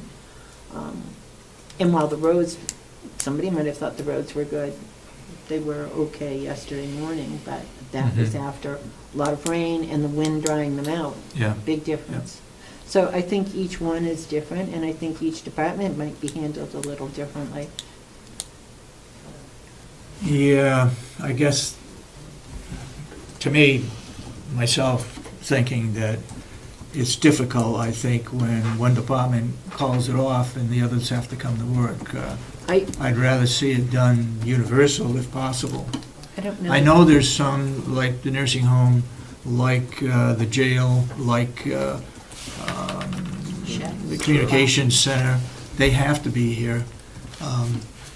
And I think a lot of times it's a matter of the distance that your employees might be coming, but I don't know. I don't know what the answer is. I certainly didn't have the solution. I just wanted to think it was something that department head should have a discussion about, those who are affected in this building. Yeah. But it was pretty weird to be here and nobody else to be here. Yeah. Go ahead. Well, the first thing that happened to me, I got a call from an upset lawyer who had a closing and got up here and couldn't get in. No, he didn't come up here because I had called his office. Okay, well, the client, Commissioner he said he Babson. couldn't I had get called in. him, and he was the first person here to record yesterday morning. so- And the very first thing we should do if we're gonna close this place is to put it on the website. I mean, somebody must have the ability to say the complex is closed. The I guess second on thing- Sunday, who do you call to do that? I think they, Ian has a question. Just a comment, Commissioner Babson, is Diana put a message remotely. We have a message always that says if you've called and you are not getting a live body, it is possible that we've had some inclement weather. Please do not come until you get a live body on the phone. In other words, we're assessing whether, we're able to get in. But she put a notice on Monday, she changed it and just said the Carroll County Administration building was closed per order of the commissioners. And for some reason or other, the first phone call must have zapped it out of there. We don't know why. but it is something we were able to do, Mhm. and yet it didn't work for us. So I think there has to be a better answer, that's all. Well, it comes down to basically whether you believe, I think, that the department head should be the ones making the call, whether their department is going to be open or not. I certainly don't know whether at the nursing home, they're gonna be short 15 people and have to stay open to get the help, or whatever the situation is. My feeling is the department head ought to be in charge. And if you're gonna close the whole complex, David, then it's our office to make sure that it gets on the website, not Angie. She can double up by having it if somebody calls her office and do it. And I think we ought to have some consideration for a 2 or 3 hour delay. Yeah. There's no need to close for the day if by 10 o'clock or 11 o'clock, it's fairly drivable. I was considering that when the Ossipee school was closed all day. If they had a 2-hour delay, then we would have had a 2-hour delay. I don't, I hope people aren't going to take this the wrong way, but when school's closed, they've got 48 kids in a bus with no safety belts. And they've got a different aspect to look at it. Now, I'm not saying everybody should get out in their car when there's a snowstorm either. I think it has to be an individual's decision. Now, if you want to make it a decision of choice, I mean, I think a 2-hour delay or whatever has always been a safe bet, and you can always revisit and say, Yeah. it's not going to happen. Yeah. But I don't want to put my employees at risk. I only have 5 right now, and if I lose any one of them for any length of time, I'm in a kettle, and I said I want to be there. And I also don't want to take the responsibility for somebody else's life, so I very gladly give it to you people. But I don't know what criteria we need to have to make that decision. I think that's... Yeah. I didn't want to leave Will out. Will's got to be here to do the He's- plowing and the there's- sanding in There all comes hours of another the night. factor. You closed the building and we came in. If somebody got hurt, what's Primex going to do with our insurance? Yeah, Okay? yeah. I mean, they'll say essentially the building was closed, you shouldn't have been there. I didn't know it, so we came in and then Will has the ungodly task of trying to keep this parking lot, which is dangerous at best, even now. I guess I also thought of that when I canceled the day, thinking that it'd be easier for him to plow and sand I without agree with you on vehicles that. sitting out here in the parking lot. I agree with you So on I guess I that. looked at many different aspects of it, but maybe there is a better way. Will, you got any comment? As far as our end's concerned, I mean, during when the storm is going on is when it's really hard for us, especially when there's cars out here. I mean, I can only do so much with the snow while they're there. And then generally, what we do here for this building at night is we keep it open so the fire department could come here, and I keep dispatch parking lots open. And then once the storm stops, let's say it stops at midnight or whatever, that next morning we come in at 4 in the morning and we try to have it all cleaned up and sanded before. Usually the girls in the office are some of the first ones here at 8 o'clock. Sometimes the county attorneys may be here at 7 or whatever, but we try to have it all cleaned and sanded by then, after the storm. The problem we have is during the storm, it's really hard here because, when there's cars out there, I can only push the snow in so many areas, and that makes a challenge. It did this last time. I have to say, in the past when you close the buildings, I'm usually not aware of it. Since Lynette has been here, I have to give her kudos. She has called me and to let me know what's going on, and that helps because it helps plan of what we're doing and where we're going, and whatnot. So, that has been a big help. Do you have a phone Yes. on you all the time? It's right here right now. It's on When vibrate. you want to come in and plow and we're at work, we can move our cars and let you do your job. Yeah. It may take a couple of people cycling through, two shifts going out there, but, they can move our cars for us. I mean, they go out and warm up our cars, so there's no reason why we can't be a little more cooperative. I do think you've got an ungodly task, truly. So please feel free. Okay. Keep that in mind. Will, let me ask you, your priority on plowing and sanding, which buildings get the priority? Nursing home and jail? Nursing home, jail. At night, if the storm is going on, there's nursing home and jail, and then just keeping this open here for the fire department. All buildings, we try to keep at least a path open, so if the fire department had to come in, they have, or emergency vehicle, And then at shift changes, I try to make sure there's certain amounts of parking lots open for those people coming in, and then clear enough for the other shift leaving to get out. And then, you know, of course, we do the cleanup at the end. Do the shifts spot differently? They do, in fact, Will and Bob have worked out a setup so that we try to keep one parking area clear during different shifts, and it can move back and forth. It's not a perfect system, but at least it helps. Right, it's not perfect, and it's definitely getting better for the nursing home staff. We're like our third winter with that building, and people have caught on really well. I think we've had maybe 2 or 3 instances where there was a car out of place. The biggest problem they have is that transition from second to third shift, because when second comes in, first shift is here, and second shift's kind of limited to where they park sometimes, and so they'll end up parking sometimes where a third shift person is told to park, but they can't park there because second shift's there. So there's a backup there sometimes. But, you know, and I've heard a complaint from a third shift person of saying that, you know, sometimes second shifts are where we're supposed to be. So what I've been trying to do in that case is I come here in the evening at around 10 o'clock, 10:30, and I'll plow out an area. Maybe it's not the spot they're supposed to go to, but I figure if it's clean and they look around, common sense says, well, I'll park where it's clean. And I try to do that for them so that way they have a clean spot, even though I'm kind of moving it on them. I do that to open it up, and then they're out of my way. But overall, the staff has been very good. The jail's been very good about moving back and forth. The dispatchers, I don't even have to call the dispatchers anymore. They just know where I want them parked. And the nursing home, like I said, has been very good. We've had very few incidences this year compared to in the past. The arrangement at the nursing home was not designed very well for 3 different shifts in this kind of weather. Yeah. And they've been doing very good. I have to give credit to all the staff. Last year, we had a couple of accidents where people sprained their ankles or something, plus we had a bad one over at the jail. Yeah. And we have used up, I heard you say this morning, or somebody said this morning, that we've already used up the sand this year that we used last year. Yep. So we're, Figure last year, really, we didn't get our first major snowstorm that stuck with us until the 1st of February. And we went all of January with brown out here. So, you know, we've already, and here we are in the first week of January, and we've been hitting storm after storm. yeah. And for us, you know, not only being here for the storm, but you can figure after a storm stops, we have 2 to 3 days of cleanup on this complex. And when you get a storm every 3 to 4 days, we're just like, holy smokes here, you know. Yeah. And because we got to push banks back, we got, you know, all the other areas that are non-essential that need to be opened up, and so it's been crazy this last probably three weeks or better. I think this is the worst in several years, the mounds. Yeah.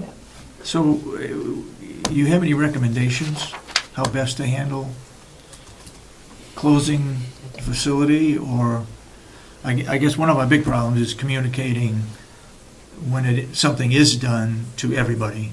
That's one problem. And the other problem is, when do we decide whether we should close or not? I think you have to trust your gut. Because I live north of here, and I don't know what it is here. Well, you could call dispatch perhaps, but I thought of that, and that's a good because that's eyes on. Because you'd feel bad if anybody for whom it wasn't critical to be here had an accident in the middle of a storm.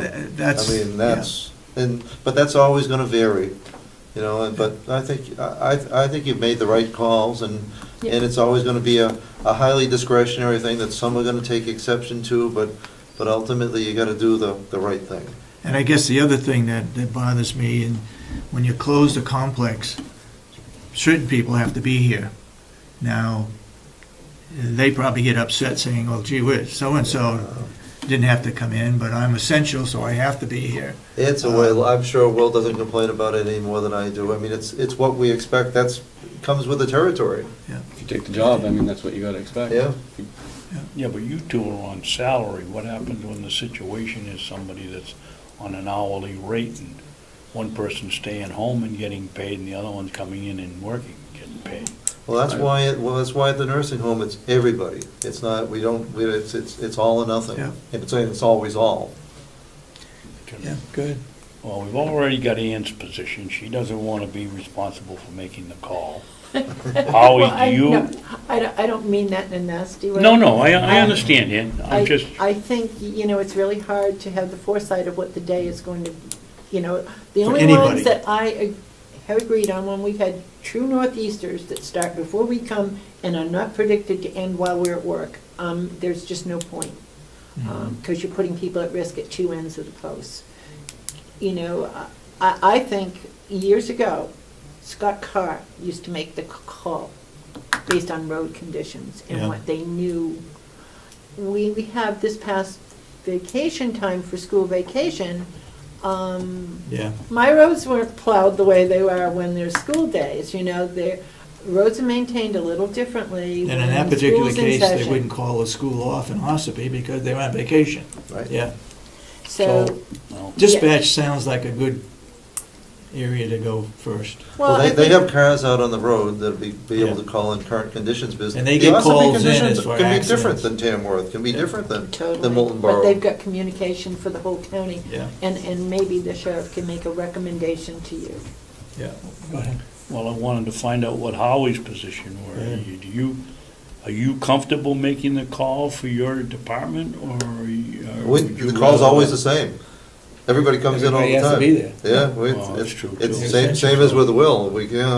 Now, we do give people discretion for getting in safely, taking their time. We Yeah. don't want to put anybody at risk. We'll even go pick people up if they need to. But the idea of closing, saying that we don't need you, stay home, we need you, and Can't do we'll do what we have to, including picking you up to get you there. And we'll tolerate you being late and pay you some, even if you are late, but we can't give any group within that, certainly volunteers, we can tell to stay home, but it is all hands on deck, even if they get there slowly. Well, we need to Want anybody discuss else's? this, we need to discuss this further. Yes, because we do. Yes, we We've do. got Kathy What about- Derry and the sheriff to talk to about. The Yeah. sheriff In the doesn't take any time off. county I don't think. attorney's office as well. What about if there's a heavy snowstorm, a northeaster coming, and it's snowing here all day? What about releasing people earlier before dark to get home? I did that last week. You did that, I did that at Mhm. 4 o'clock. I did it downstairs. and I Also- did Mr. Babson 3:30. was, Yeah. Commissioner Babson was in the office, and I went in and I told them I was going to do that. And I went in and told the girls to go home too. Yeah. That was just so they could drive in the daylight. It's not a, Mhm. it's a courtesy more than a. Yeah. Okay, go ahead, Will. The suggestions I've heard, I'm not very good because I'm walking distance practically, so I can't tell you what the roads are like except what the parking lots are like. But the 2-hour delay, if the storm ends in the middle of the night and you give time for the crews to get the roads done and stuff, maybe even school closes, but they're finally getting it out, I think that some of those are good suggestions, or going home early for the, in the light, I would think that those are all good suggestions from my opinion, just, to say also. Why I think isn't those it, are- I don't want to pawn it off on Willie, but why isn't he, along with the dispatch center, a good person to call in every time and see if he's got his job enough done so that people can park?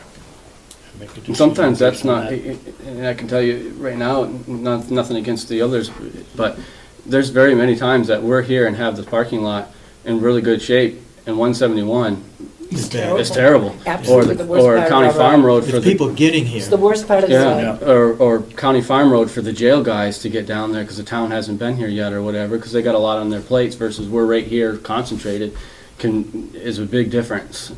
We can have this parking lot looking good and they're still struggling on those roads because. Yeah, but the converse is also true, Willie. They might have it cleared on 171, and you guys haven't had a chance to get finished here on what you have to do, so. Generally speaking, I would think you're probably ahead of the public crew, but. They don't He have, comes they don't in- have to work around parked cars. That's Will's true. got a That's why I tough say, area. Willie he may be the one that, at some point, is the one that needs to let us know whether he can get in here or not. But he comes in at 4 o'clock in the morning or after midnight, and, correct me if I'm wrong, you can do more of your cleanup when people aren't here, Our best time for and doing it cleanup, at night. after the storm is done, the best time for our cleanup is usually 3:30. Wayne and I'll be here by 3:30 at the latest, and at that point, we can have everything generally that's important cleaned up by time 8 o'clock when the girls in the business office come in. That's kind of usually, this parking lot's the last priority, because there's, chefs come in at 5, and then you got some people coming at 6, and you got the jail, and there's like a lot of rotating stuff that we have to keep in mind, and we've worked out a system in 3:30 after a storm. But during a storm, generally, it's very hard to find a 2-hour period when either Wayne or I are not here. There's usually one or the other, the way we rotate our schedule, and if it's bad enough, the other will be there helping both of us. And then in the morning, we come together and both do it, and then Mark with the sidewalks and such. Which leads me to one of the things I was going to talk about is how well the Jerry here at this building has been doing a really good job helping with the sidewalks, and Bob's guys, especially at night and second shift, have been really helping out, so I can work on the parking lots, and they'll come out and either shovel or lay down more salt, and it's been working really well this year to have that extra help for us on these 2 buildings, and so I just wanted to give credit there. How about the jail? The jail always takes care of their own sidewalks. We do the plowing over there, but they always take care of their own, so that hasn't been a big deal for us. But they have been coming up and doing our courtyards and things. In fact, this year, Jason's guys have been wonderful. Yeah, Doing Mark, the inside walks and everything. yeah, Well, that's Mark my has it. guys. That's Yeah, his- Mark. But with the inmates. prison, with the Yep. inmates, they've Yep. done a great job this year. So, but having that extra help of their staff that's here has really worked out. His second shift being there for the helping with the sidewalks has been a big help, and Jerry at this building. Well, there's no question, Will, you do a good job. And your boys, your men over there in the farm crew does a good job in keeping this complex open. Well, thank you. We appreciate it. And I know your salary, and you come in all hours of the day and do an excellent job. Ann, you had a question? No, it's more of a comment. Because I do think we do, but I do think it's amazing to me that the state, in its infinite wisdom, feels, we have probably the biggest population in this little complex than they do on the whole way over to Moultonborough, and our end of the road has to look the way it does, between the courts and the sheriffs needing good access, and the amount of responsibility that we have with nursing home. If you have a critical emergency and you've got to get Yeah. ambulances, or an issue at the jail, we have a need for these roads to be in better condition. And I know that some of it is when you get to the stop sign, all your snow falls off, but I think there's also a difference in calling these conditions in the kind of snow we're having.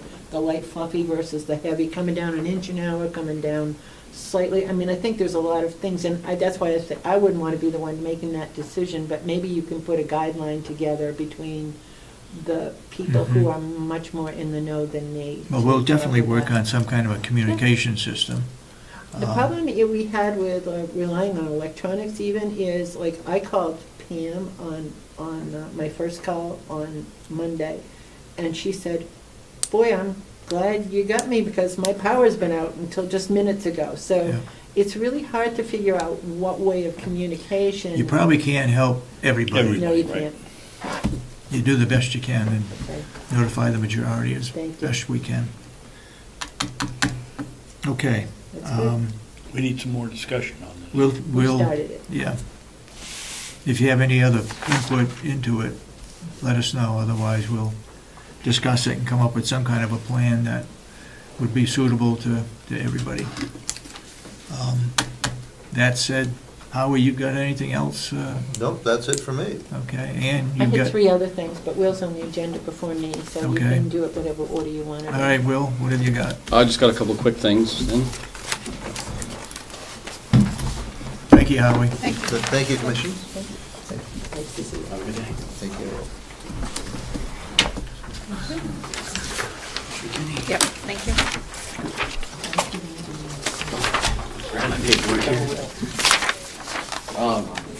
As we've just been discussing for the last several minutes, the top item, snow, has kept us busy. Let me- Go ahead, give your report. I gotta catch Howie. Okay. So that's been keeping us real busy with these snowstorms, and as I commented before, the help from the second shift at the nursing home and Jerry here at this building has really helped out a lot. The next thing one disadvantage I guess I want to add to that is We use a salt sand mixture for our parking lots versus the different pier salt or whatever it is that the state uses, and some other buildings, that you go to the courthouse and that'll be right down to the pavement because they use pure salt. You go to Hannaford parking lot, for example, that'll be right down to the pavement because they use pure salt. So we do have, until we get some warm ups, like I'm hoping this weekend, I'll be here scraping it off, but we do get a buildup of packed up snow because we don't use a straight salt, we use a sand salt mixture. So that is why you'll often have the ice and such that we have out there. We can just keep putting sand on top of it, but it's not going to melt it down through. Puts us kind of at a disadvantage at times, but that's how we. Which apparently has been a problem statewide, that the weather conditions haven't been such that putting salt down We ran doesn't into do anything that. because it's so cold. Yeah, we ran into that this week. The state did. I lived in Fairbanks, Alaska for 4 years, and so that was common. I mean, you had from November to March, that's what your roads looked like all the time. So that's where you got your experience. Yes, they put pebbles on the ground, these little rocky pebbles on the ground, and after about 5 cars went over them, they all fluttered off to the sides, and then you just had pure ice, and you dealt with it up there because salt was too cold for it, and we saw a glimpse of that this week. But here, even on the warmer days when the state can salt it, we do our mixture here. It's not going to melt it all the way down. Sometimes it'll, as it warms up, we take layers off. I just want to mention that because I think sometimes people are like, well, the roads are clear out there, but you still have this packed stuff on your parking lots. Why is that? And it's because what we use for treatment.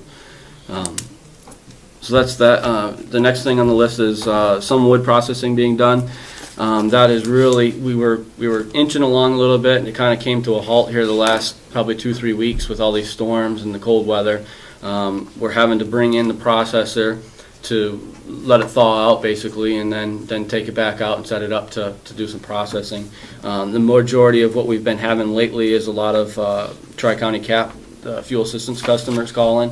I only have green wood, but apparently, I'll tell these people I only have green wood, you might want to call around, and I've had several call me back and say, there's nobody else doing it right now, or all that everybody else has is green, so we want to go with you anyways. So we're trying to catch up on those and do the best we can. I thought at one time regarding cap orders that we're trying to get those done in the fall, before snow. I would love to. Unfortunately, we can't deliver to them until CAP sends us the paperwork to say how much that individual qualifies for. So let's say, somebody goes in, the system kind of basically, you go in, you ask that you need help, fuel assistance. They do their magic and they determine you're going to get $800.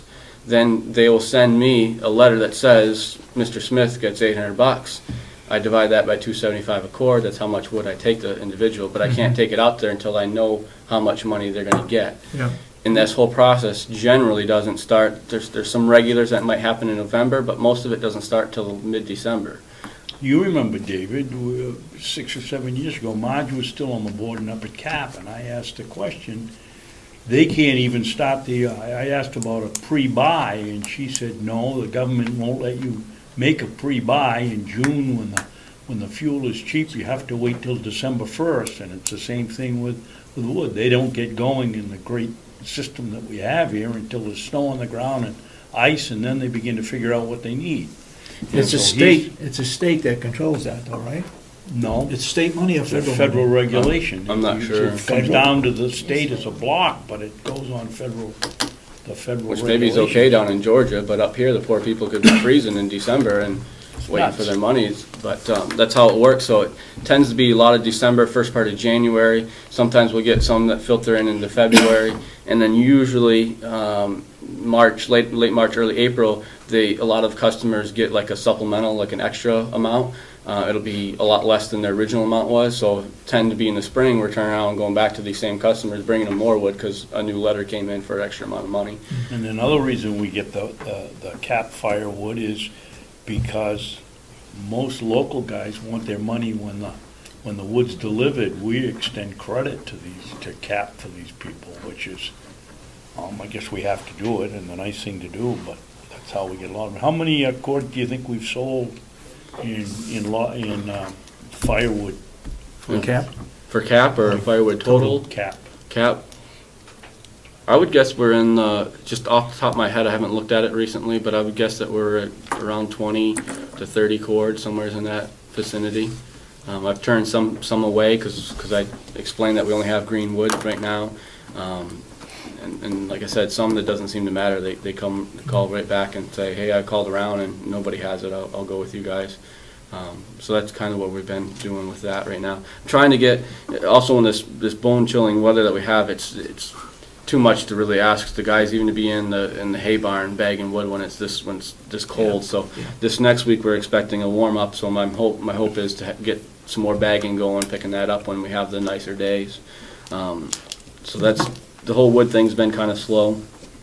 How many bags of wood do you think? The last time I was out there, it looked like 1 million, but I don't know. How many bags? We're around the 2,000 mark. 2,000 bags? Yeah, we're around today? 2,000 right And we now. need 12 to 15? My goal this year is to be around 15 by the mid-May is what I'd like to have in the barn. So, we're a little behind because of the cold weather, but if we get a decent amount of inmates, we should be able to catch back up when it warms up. We definitely got an earlier start this year than we have in the past. I mean, last year we did 13,000 bags, and we didn't start bagging until 1st of March.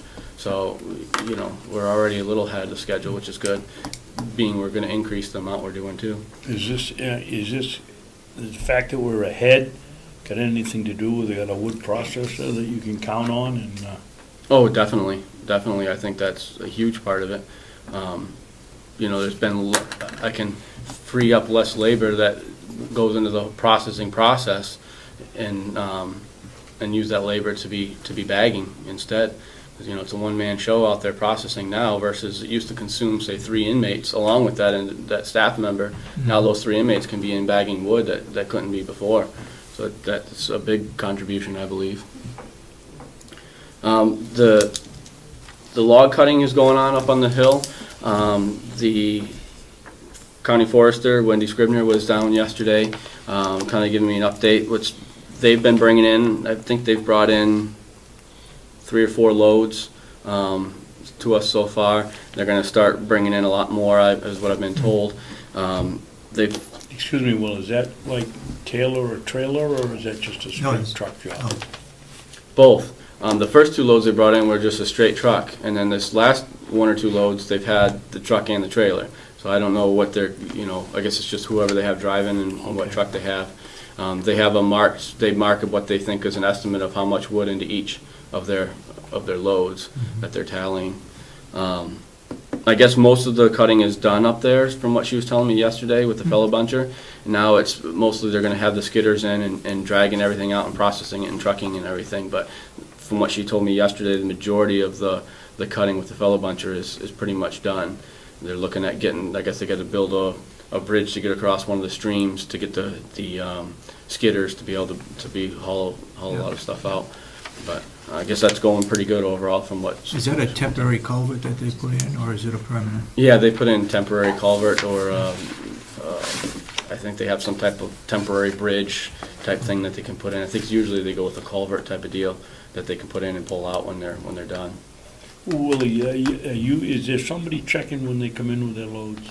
Yes, Wendy's, I believe Wendy's keeping track of all of they give her copies of the load slips. Like, they give me a copy when they bring it out here. Yesterday, talking to her, I'll keep those, and once a week or whatever she stops by, I'll give those to her so she can have all of those to be able to keep track of. I was thinking more actually of observing it. Go to the mill, you might want to load that truck to the last log that you can carry. Coming down here and taking it out of for us, they may not be full. Are we sure we're getting when they say it's 7 cords, that we're getting 7 cords and not 4.5? Somebody's out there looking at them? Right. I mean, we haven't had the opportunity to take one of their loads and actually process it and stack it to measure it because of the weather that's going on right now. To know, like when we've bought from Taylor's in the past, I can pretty much guarantee you how much wood's going to come off of their trailer because we've done that. With these guys, we haven't had the opportunity to do it. So, I don't. To answer your question, I don't really know. We got to just kind of eyeball it when we look out there, but it's not real accurate. I can't give you an actual measurement. Well, right now. I want to make sure that there's no misunderstanding. I'm not accusing them of cheating. Right. I I want to make sure that when we say we're getting 5 cords, we're getting 5 cords. Right. Oh, no, I totally agree with you. Hopefully, we can do up, have them, if we get some warmer weather next week, I can have them drop one load off to the side, and we'll process that and stack it and see where we're Well, you at. can pretty much, you've had enough come in here over the years that you can pretty much eyeball and tell them. Yeah, I know when they, Sure, there's gonna be some that are a log short one day, and the next day there's gonna be some that are one log over, but where we wanna stack make the sure we're logs. getting a consistent amount, and that's all. Right. Where we stack the logs is generally a certain length, and we go about approximate height, which we have another stack out there that's already at that height from Taylor's, and I can look at that and say, okay, this is approximately this many cords, and I can figure out how many Yeah. truckloads they brought in. So there's a way we can do that. We just haven't gotten enough in yet to do that, so. Okay, So that's what's going on with that. The backhoe has been being used obviously a lot with the storms that we've had going on. We've got replace a new axle seal. I've got that on order, and we're going to put new brake pads on that also. I don't think it's got the original brake pads on it, and they're starting to get wore down. So we want to do that. I have an inmate right now who's a certified mechanic. So I'm kind of testing the waters with a few jobs. He's pretty new. I'm testing the water with a few jobs to see how he does. But so far, it's been good. He's a good worker, and mechanical skills seem to be pretty good. So we're kind of putting him to use in the shop, and so this will be one of the projects coming up that needs to be done on that. Just trying to keep that maintained the best we can. We need to put a new tire on it once we get the budget process. We put that in our budget. Once the budget process gets through the delegation, hopefully that'll be Rear there. tire or front tire? A rear tire. Rear tire. Yeah, the other two front tires and one rear tire have already been replaced. We just have the last rear tire that needs to go on. well, why don't we, I'm always told on my tractors that whenever you change the tires on these equipment, especially four-wheel drives, that you either change both fronts or both backs. You don't do one back and two fronts. Why are you switching and not doing both backs at the Is same it a time? financial It's a situation? financial situation because my plan was originally to do both backs this coming year. Only one back crapped out before we got to next year, and I didn't have a choice, and we weren't budgeted for it, so I had to use money that I would have bought other parts with to do that because it was higher priority. And the other one's holding out, so I wanted to wait till we had the money, and that's the reason why I've split them up. The two front ones have been pretty close to being done at the same time, but the two back ones, that's why, because you're looking at $1,200 for one of those back tires because they're loaded and everything. And to take out $2,500 basically, I just didn't have it in my budget. It wasn't something I foresaw coming, so we just did the best with what we could. Do we have the wherewithal to put that back tire on ourselves? If your backhoe's got the tire off and you can't use it to lift it up to put it on, how do you get it on? Do they come down with their truck and do it? Freshettes is who we've used in the past, and they actually come right down. And do it with their crane? Yep, we order it ahead of time, and they'll bring the new tire with them, and they'll do everything right on site, right here at the shop. Load it too and everything? Yep, they do the whole 9 yards. Okay. So that's what's been going on with that. The next item, fixing some hydraulic pistons for the plows. We had the right and left angle plows on one of our plows. We've had to replace 2 of them this year. I had one spare on the shelf, and I had to buy one, and they're rather expensive, and but they do have rebuilt kits that are much cheaper. And with this individual we had in the jail that's working with us, he says, you get me the rebuild kit, I can do that. And so I got him a rebuild kit, and he did one yesterday, and we're going to do the other one today. And I think that's going to save us a lot of money and whatnot. Having that done, just another shop project that's kind of been going on. The next thing on the list is the wet well for the wastewater. I said wastewater pit rails. I talked to the commissioners a while back and telling you how we had some problems that we're still fixing. Basically, down in this wet well, it goes way down in, and there's these set of rails that go down along the wall, and this pump that's extremely heavy rides on these rails, and it has to go down and it has to seat so that it can do its pumping. These rails system is a terrible system that the people that when they put this thing in years ago, but it broke off the wall basically way down in. So we don't have the expertise to go down in there, so we had to hire someone, we had to get the part, hire someone to go down there and replace the part for us so we can pull our pump up and down. Well, they did that, and it was the wrong part, and it was just off a little bit, so it made the rails kind of bow, which didn't allow the pump to come up. So we had to go back down there, take that part out. We actually took the original part up and had it welded at Van Dyke's because we couldn't find a brand new one like that, so we took the old one, had that done. Had to go back down in there, put it in, and put a new pump, because one of those pumps, which don't go very often, but did happen to go, and we had to replace that pump at the same time. So that's one of the things that's gone on at the wastewater system. You probably have seen some of the bills associated with it. It was, a rather expensive fix. That pump in particular is between $850 to $900 to replace that pump. We did get a new. There were more than that, actually, I believe, and we found a new vendor that's a little bit cheaper, so we're ordering from the new vendor for that particular pump. And those don't go very often. I think that in my 5 years here, that's the second one we replaced. So those don't happen as often as some of the other pumps I was talking about earlier. Yeah, it was I signed that bill, it was an extensive amount of labor to do it also. Yeah, because what happens is that you're down in this pit, and coming out of another tank, your liquids are coming down into this tank, so you have to have someone come in and pump that tank down so you don't have this coming on your head when you're down in this. It's a terrible job. I feel the people have to go down in there, and we don't have the safety equipment to submerge ourselves down in there and do this at the same time. So I thought we got safety equipment for that. We didn't. We have some safety equipment, but not for a job of this magnitude to be doing. No scuba diving equipment. Yeah. So it's a really nasty job that had to be done, and it was well worth it. And that's critical. Oh yeah, because there's only two pumps that in this particular well, and so one goes on while the other one's off. They rotate to help each other give a break. But if it goes down, then you're relying only on one. If that one goes down, basically everything backs up in the tanks before it because it can't push it down the line, and then next thing you know, you have stuff everywhere. So it is a very critical spot. How many of those pumps have we lost, Will, since you've been here? Is this the first one or the second one? This particular type of pump is I believe is the second one since I've been here. Could be the third, but I think it's the second that I can remember off the top of my head. And these are very, very heavy. Even though they're on these rails, you can't hardly pull that up by hand. I mean, we actually have to. 3 guys had to get on it the last time we did it and get it up enough to where you could get a chain on it, and then try to lift it with the bucket of the backhoe to try to get it up to where we could get it out, because it's an extremely tough job with those particular pumps. We have other pumps that are fairly easy that go often that I was talking about, but these ones are mammoth. It's a big job when those go down. And then the last thing I have is water meter replacement. It's due to freeze up. We went up to replaced the meter yesterday. For a freeze up, and so far we haven't had any other.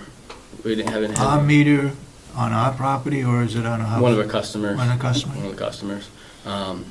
Was it somebody living in the house? It wasn't a house. It was a warehouse, and there's I don't know if the heat. It's the second time I've been out there in the last 2 or 3 years, but it's in a corner and it's hard to get heat to it. And so they've got some heat tape on there now, trying to keep that from happening again. There was another house that had a problem, but they got everything unthawed, and they didn't have their meters didn't freeze up on them, so that was good. We didn't have to go out there for them. If we have to replace a water meter, for instance, in the case you just mentioned, do we pay for it, or does the customer pay for it? Well, it's our what is our responsibility if it freezes in their building? I had a little little issue with this yesterday that I struggled with, because in our policies it says that we're responsible for the meter, that we have to replace it. Yeah. But in my view, apparently this is the 3rd time it's been done at this building. 2 in the last 2 years that I've gone out and done, and I kind of had an issue with we gave some guidance last year of what we wanted to have done, and they didn't do it. And so we were quite a bit more stern this year when we were out there of what we wanted to do. And matter of fact, while I was there, they put the heating tape on and plugged it in and everything. So we actually saw it plugged in. But, me personally, I guess common sense says if someone buys a house to the first owner and it freezes up, you got a learning curve, and they know, and if they fix it, okay, that's fine. But to me, if you're the same owner and it happens over again, I don't know, I have a little less patience for that, and thinking, but our policies say that we have to, that we're responsible for it, so we had to do that, but. Well, being the very patient individual that you are, do you need a letter from the commissioners to the property owner that they will be responsible from, we're not No. gonna pay for a fourth one? Or do you think you've taken care of it? I'm hoping that we've taken care of it. Have you written them a letter? Is there anything in writing that these people know that they're responsible for it, or is it they're gonna say, oh, he never told us this? There's nothing in writing, I guess, but this particular individual's got some issues with our billing department down there that they're working out. So yesterday, generally what we do is if we go out to one of these services, it's a $25 service charge for us to come out, and we usually have the girls in the office put that on their account to pay for that. This particular one, we said we want the $25 check now when we're out here. And they did. They gave us the money to put in to pay for that charge because of some other issues going on. But I think that this is going to get worked out. They have their turn off, their shut off, their curb stop. It didn't get installed. We don't install those. We have a contractor install them. Apparently, when it got installed, it was a little high, and they brought in this big semi truck thing, and they broke it off a little bit. So we can't. They got a problem. We're from the curb stop to their building. It's their responsibility, not ours. Mm-hmm. And right now, we couldn't turn their water off if they had a problem in between there. So we told them, you need to have that dug out and put a new one on and fixed. And they didn't do that this summer. So here we are again with a broken meter, and we're saying, listen, this time, we're not going to be so nice. We're going to be on top of you more with this. And so we're telling them this spring that needs to be done. Sounds like, Willie, from what you've just told me, that we certainly do need something in writing that this is what's gonna happen and this is what your responsibility is, and if you don't, we're gonna shut your water off. Right. The pickle of the problem is We can't right now. we can't shut the water off, so we're making threats of what we can't do until that's fixed. That's Can the we pickle go of the- down there next summer and dig a hole and put a shut off before they're shut off? Right, well, So that we can, if they're not gonna do their share, we can get down and shut it off on a foot ahead of theirs? yeah, essentially we'd be fixing it, that's what we're asking them to do, because once you get it down in there, the part that's broken is we can't get our wrench down in there. Once you open it up, it can still be turned off, so it needs to be turned off, and then maybe downstream a little bit, put a new one in, a few inches downstream, put a new one in, and then you can turn that broken one back on, and then we can control it from above. And that's what needs to be done, but that should be, because they broke it, that should be their responsibility to have that fixed. I think if you write them a letter, make sure you put a copy to us so that they know that also, that we've got a copy, or else we'll write the letter. Yeah. Wouldn't it To be them. better if it came from the county attorney? If we could get her County to help attorney is us? so busy that I'm not sure they'd be able to have time to do that. Well, maybe we could write it and they correct it and put their name on it or Okay. something. Yeah. Is that on Old 28? Well, either way, I think a letter ought to be done Something. saying that they need to absolutely. fix that this summer Right. and let us know when it's been fixed. Or come up with a plan that they're gonna do it by a certain date.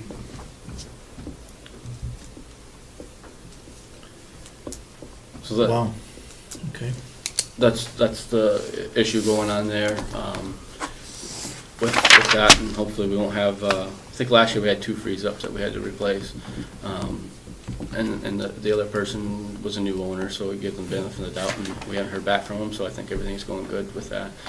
So- I understand there's an issue with some people down there that are only there part-time, that would like to have their water shut off so they don't get billed on a quarterly basis. And in our policy, it doesn't say what we do about it. Yes, they can call us and say, shut our water off. They get a fee for that. We do. And then we go back and turn it on, and we get a fee for that. But it doesn't make up the water usage or the time that they have it on, because they're billed, what is it, $100 a quarter plus the usage? So if they shut it off, we shut it off for 2 quarters, that's $200 that we lose. We get 25 back for shutting it off, and we get 25 back for turning it on. That's $50, and we lost $150 on the system. Think about it and see what we should come up with. We've investigated this issue, and we've called Yep. some other local water departments to see Yep. what they do with it. And the conclusion that I've come to, that we've practiced, and even though it's not in our policies, I suggest that we stay with this practice, because otherwise you're going to open up a can of worms with a lot of different circumstances that are Yep. going on down there.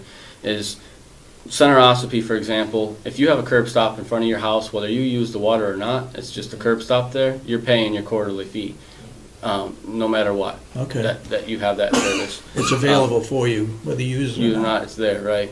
Wolfboro is very, they have some exceptions for seasonal places that are designated as seasonal places, and there's a different fee because of being seasonal places, and they'll turn it on and off because they use less water at those seasonal places, but they're designated as that. And then other than that, if, Excuse me, Willie, they also disconnect the main sometime, so that there is no water. If you wanted it to begin with, you couldn't get water. right, once you want it shut off, from what they told us, once you want it shut off, just like Commissioner Babson saying, they're not gonna come back out and turn it back on for you, basically. If you're either gonna have it or you're not, unless you're a seasonal person, you have an exception to that. Yeah. It was one of theirs. In North Conway, we called, and them, I'm trying to remember what they did, but basically what we've gone with is that we do have, for example, I have this one customer we have down in the village.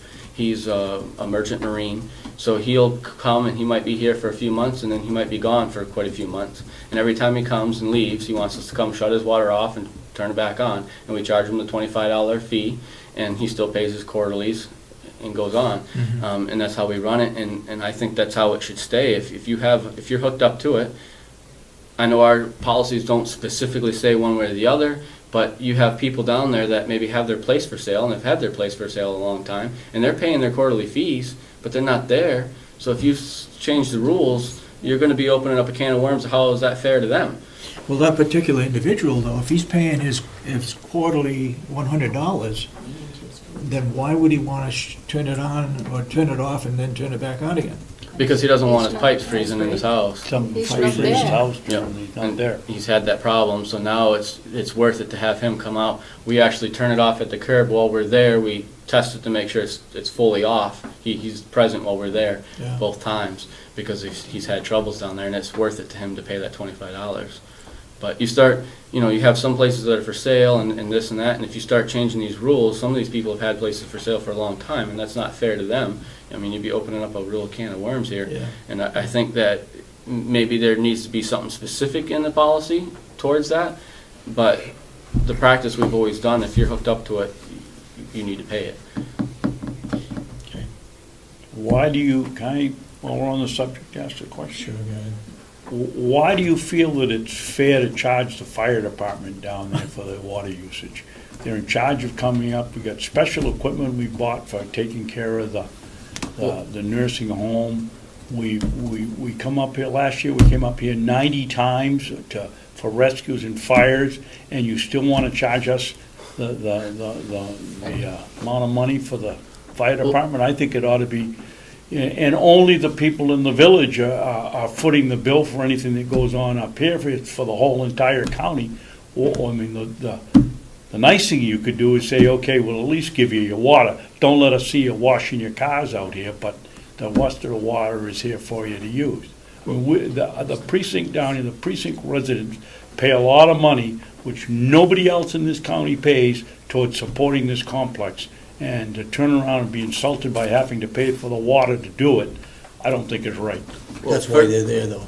First off, I think that's a commissioner's decision, because second off, I agree with you as a personal, because my taxes, I'm in this You're in the precinct too. also, and I'm paying it also. Well, I'm glad you're on my side, Willie. That's where I was going. It's not my decision, though, as the superintendent, whether they're charged or not. That's the commissioner's decision. Now, look, if it was a private source, does any other fire departments in the town of Ossipee get charged for their water? Well, they're up in I don't know, Sarah. does any of them take care of, or any of them around the corner coming up for every time there's an incident at the nursing home? 90 of them last year to take care of their nursing home? Did Center Ossipee come down here, or West Ossipee? I'm glad that they do. Well, they don't, that's the point I'm I making. mean, I'm glad that they do come up here 90 times, figure out what's We're wrong. glad Sooner or too. later, they We want our shouldn't water have for nothing, it's an insult. Well, Commissioner Babson, are you talking as a resident, as a taxpayer of Ossipee? I think that's a, I'm a little confused now. That's a good question. I'm talking as a resident. But you will And I've have, asked the same thing in public hearing meetings over the years, here's the same question. but Commissioner Babson, you're sitting now here, we have an official commissioners meeting. He has a biased So you sit here opinion. as a commissioner. No. He has a biased opinion, but that's all right, he can bring it Yes, I up. do. He should be You able to. vote 2-1 to keep having us charged. But that's not my decision, Commissioner, that's the Board of Commissioners. Well, I've had my say, I don't think it's right. Okay. I don't have anything else if there's any other questions from the Commissioners. Okay. Anybody got any questions, further No? questions? Yeah, I got one other thing for you. Billy, you got the white truck out there that looks like it's got a huge load of sand in the back and there's nothing in it because the springs are gone. What do we do about it? Well, we're in a pickle. Yes, I'd say We're that. not using it right now. Well, we're using it a Yes, little they bit. are. Are you? Around here for shoveling, because we don't have much of other choice. We have two trucks that really, have been, we have still the old 1980 truck that's, the green truck that used to be the delivery truck that we use, which is now crumbled to the fact that we can't use it as a dump truck anymore. It can barely get around the complex. And so we have that one parked because it's not as safe, which is a bad comparison compared to the other thing that we are using, which is now, the frame has rotted to where the springs have fallen down and the springs are riding on the back of the bed. It actually looks like this when you Yes. look at the truck. It looks like there's a huge load and there's nothing in it. What I'd like to do, or wanted to do, was to get a new yard truck, not a brand, we don't need a brand new truck for around here. We can pick up a used truck that would work fine. It doesn't have to go out on the road and be payments and all this other stuff. Just get something that can be used around here, that inmates jump in and out and throw things in and everything else for yard work around here. Unfortunately, due to budgetary, trying to stay within the guidelines, took a gamble that we would try to wait till next year for that to happen. And unfortunately, here in this, it didn't pan out. The truck has now got a broken frame.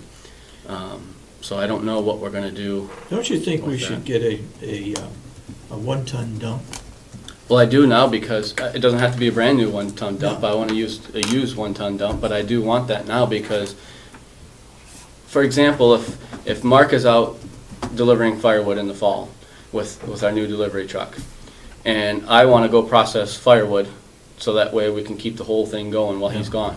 Not having a second dump truck now, what we used to do is use the green truck. Yeah. Not having a second dump truck now, I can't process wood because the truck's gone. We only have one truck. So we need two trucks that have dumping capabilities. Mhm. So yes, that would be my next goal. It doesn't need to be a new truck. It could be a used truck that's in decent enough shape that we can use around here on the complex for lawnmowers and all that stuff in the summertime, and in the fall time we can use it for firewood. Yeah. But we don't have the money in the budget, so I don't know if, being this is a new issue that has come up, if it's something we can bring to the subcommittee and tell them our problem that we've had I think come you up. should bring it to the subcommittee, definitely. And see what we can do from there. But this is it's a new thing that happened. I mean, it just really, it's been bad and been barely hanging on, but it's gone kaput now, and pretty soon it's, what's left there breaks. It's not even gonna be drivable. So, You get $300 for it? yeah, we could, I don't know what junk The prices junk? are right now, but usually $300 to $350 to junk it. We'd still be able to get that. And then we got that other truck that could probably, if we get a 1-ton dump, for example, I would say we should get rid of both of these two junk trucks and just have that one. If we're gonna scrap them, will we take the cylinder off it? The hydraulics, whatever we can get off it for, in case we wanna use it for something else somewhere along the line? It doesn't, Tires are good, batteries good? no, the one thing that is good on the old green truck that I would take off is the gas tank. excuse me. So we had to send that out about a year and a half ago, 2 years ago, to have it redone, because those tanks from that era, you can't find them. They don't make new ones anymore. Alan did a lot of research on it. I did a lot of research on it since I've been here, because it constantly had a hole and was leaking fluid, and we tried all the local, patchy things and this and that. Basically, we had to send it out to Pennsylvania, and they actually open it up and they reseal the inside and the outside and make it. Why would we save it? What would we use it for? I would take it off and sell it, because Put we it on paid. Craigslist and Yeah. unload it. We paid $600 to have that redone. I mean, we could probably unload that thing for $400 or $500 possibly. Addition to getting the scrap that we get for the truck. Yeah. Good. But that's a dump. Why wouldn't we take the cylinder off? We could look at it and see. I know the piston might be good, but the reason why we can't dump it is the scissors parts that when you go to lift it up, the actual scissors in there have rotted so much there's nothing to weld to anymore. He got it up, he went to dump wood in the barn and it got stuck up and the thing broke and he couldn't get it down. We had to bring a tractor in and kind of get it down so we could get the truck out of the barn. Well, why wouldn't you take the cylinder off? Well, in case at some time you want to build a wood splitter off. I mean, why junk it with it? You're not going to get any more for it than you are the bent rails. Why wouldn't you take it off and just store it? We could look at doing that. Make a wood splitter or do something. We might get a welder here vacationing for a year that could make us a good wood splitter. We could look at doing That we that. could sell.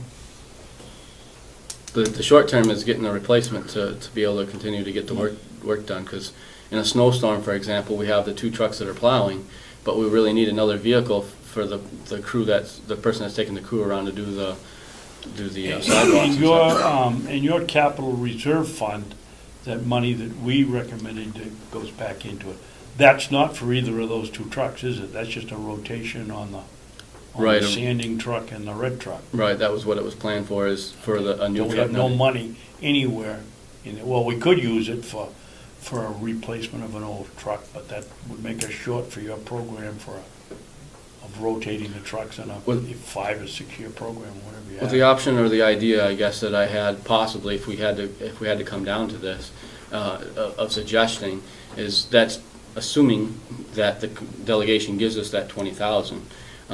My plan was 10,000 every year, and we didn't get it. That's why I asked for 20,000 this year, and the commissioners put that in. So next year, assuming we get another 10,000, that would give us 30,000, which should be enough to buy a new truck. But when we go to turn this truck in, we should still have some value to that truck that we should get out of it. It's not like we're going to get nothing. So what we might possibly be able to do is take $5,000 out of that and buy it, because we'll still, that value of that truck that goes back in, we'd still have enough to stay on target. That's an idea if the delegation or the subcommittee, if someone else has another suggestion, but I'm just trying to think of to work with what we have. Do you understand my plan? Well, I think we got to come up with some way of getting a second-hand 1-ton dump. Right. Is what we need to do.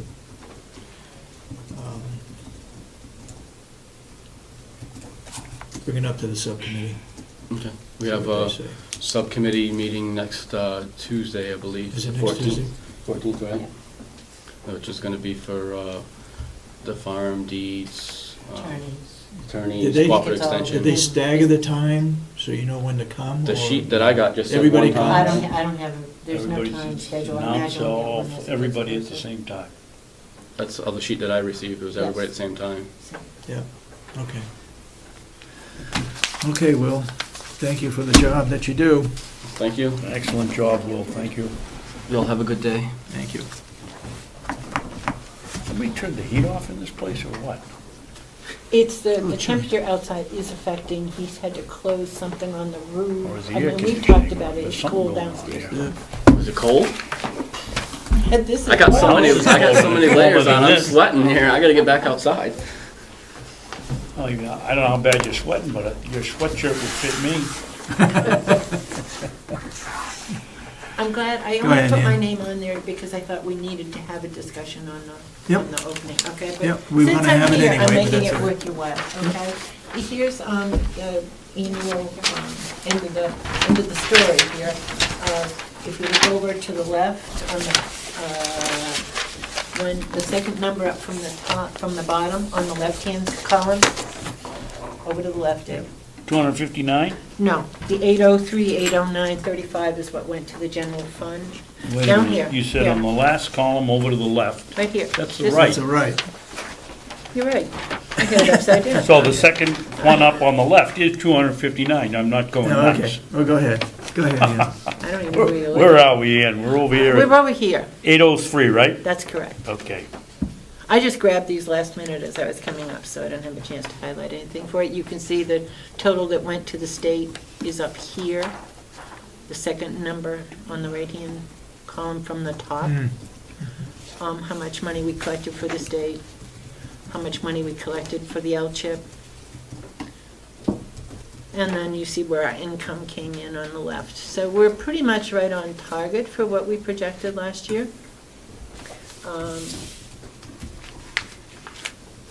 Have we taken in more money than we did last year or not? No. I haven't done all of that kind of analysis. We're just done the end of the month and getting my reports off to the state and so forth. So I will have that for you, but at this point, that's what's there. So are you saying that We your had picked department has generated 803,000? $803,808.35 for the general fund and $30,287 for my surcharge equipment count. Comes to roughly 840, or no, not 840, 833, which is just about where I had predicted. I think last year was 840, so it's pretty darn close. Okay. We had a real drop-off in December, for whatever reason.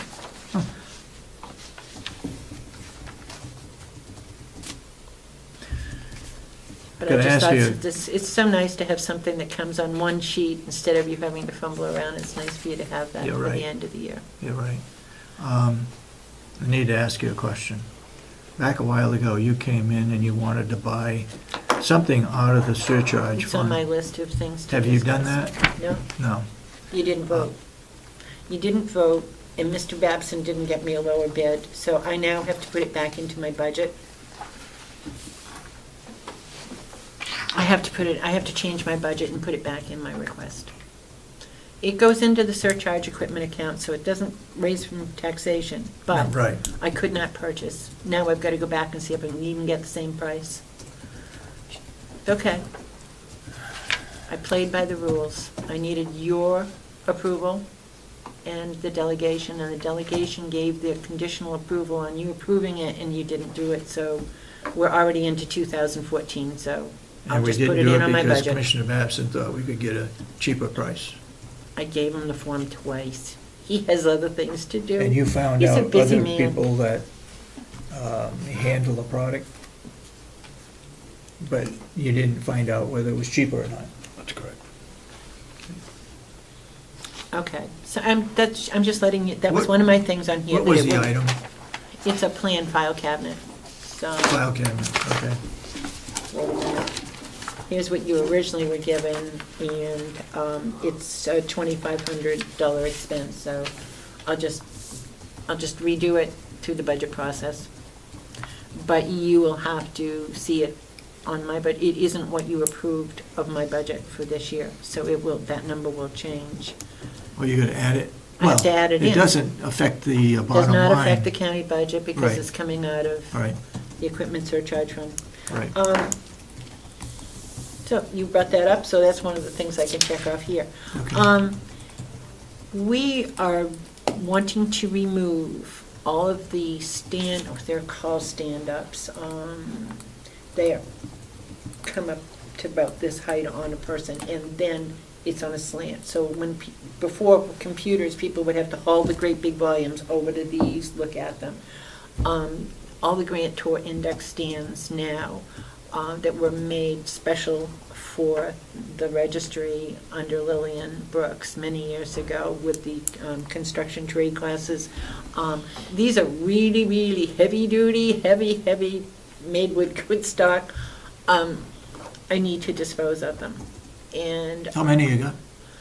oh gosh, I didn't count them, but you might want to say maybe 10. 10? Well, I'm thinking the end caps, and then 1, 2, 3. It's somewhere 8, 10, somewhere in there. I didn't count it specifically again, because their units are butted up so that the high points meet in the middle. So I want to say I think it is 10, but I have. They're actually drafting tables? Yeah. So, well, it depends on they were made for our specifications. That doesn't mean they would meet a standard, but I didn't, I had Jerry look and say, is this something you can reuse the wood on, because they're really heavy duty, and they got like a Formica top on them, so, and the thought, a couple of surveyors were in, and I kind of mentioned that we might would they have a use for them? I don't know whether it would take a certain amount of space to store them, and for what purpose, unless you're going to dismantle and use the wood for something else. Or, so I guess it's a matter of whether you want me to put them out there for sale, for bid, for just get rid of them. I don't know. I'm asking for some direction. Craigslist is a good place to go to. Well, they would have to come and transport them, and they would have to. Mm-hmm. They're not lightweight. Well, that's all stuff you can put on Craigslist when you put them up for sale. Yeah. What do you think the value of them? I don't know. I really don't know what they would be. I have no idea. I mean, we have metal stands that do this. Put them on Craigslist, they'll get it best offer. Well, we'd have to take pictures of them. Somebody's going to have to do this. This is not, I mean, it's not up to me to dispose of county equipment, I don't think. But we need to be putting in more regular shelving, and I need that space. And right now, it has been with some kind of permission that Lillian let the abstractors on the end cubbies put a box with their stuff in it. I am telling them we are not responsible for their stuff, and it has to go. And they're asking us, couldn't we find another space for it? And I'm saying, it's really not the job of the commissioners to provide private abstractors or title people or surveyors with a place to store their materials. Yeah. And they're saying other places do it. Well, I frankly don't know of anybody that does have a place where they'd have a Are there block any of- other registry of deeds that could use them? No. No. Most people would have got rid of this stuff years ago.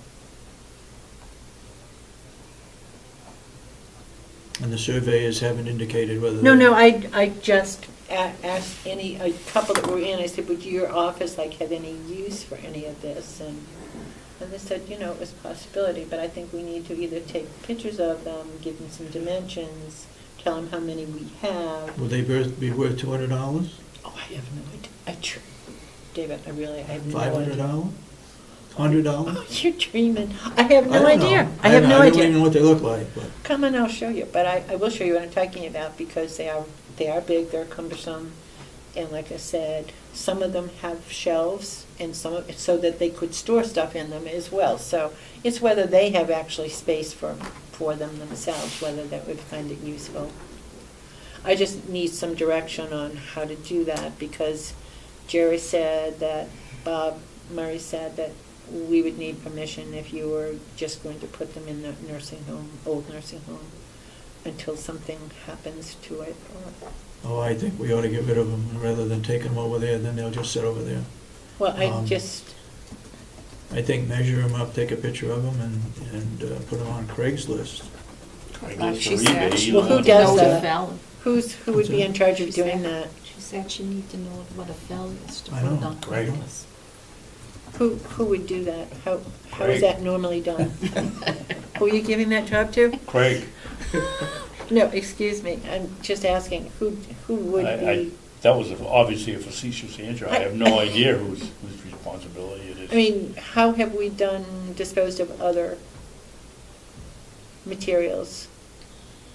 I know they've I don't know had if- open, they had, Oh, when the old Bidding nursing and- home, prices put on them and they were sold, advertised and sold. so I would kind of need to have somebody that had some idea. I can't have them. Well, the sheriff knows how to use eBay, Craigslist, because he's made some pretty good Yeah, he does, he has. deals on selling cars, so obviously, he could show us how to do it, all we need is pictures to put on it. Well, I'm sure my Diana We need a Spalding price. can figure it out too. I just didn't know Why whether don't this we was. use her? Change her Why name don't- to Craig and we'll send I- use her. I just want to know who makes that decision as to who is in charge of that, and, We're in charge of the property, apparently, well, according to the RSA. well, Buildings and property here. I'm not putting you on the spot. Real estate, we're I just not want to do it responsible for. appropriately. I want it handled so that everybody knows what's going on, and that we either have permission to dispose of it ourselves, or Jerry, or you want to keep this for the materials. I have no idea. I'd first like to look at them. Why don't you do that? All right, Please feel free to come. Okay, that's Okay. good. what else you got? So what will you do then? If you come and look at it and you make a decision, will you vote on it at the next meeting or something so we can move forward? yeah. Because I do need to order the new shelving and I have to have a space to put it in, that's all. Okay.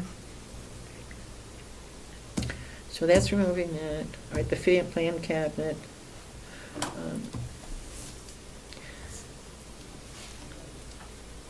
I'm going to be asking my subcommittee to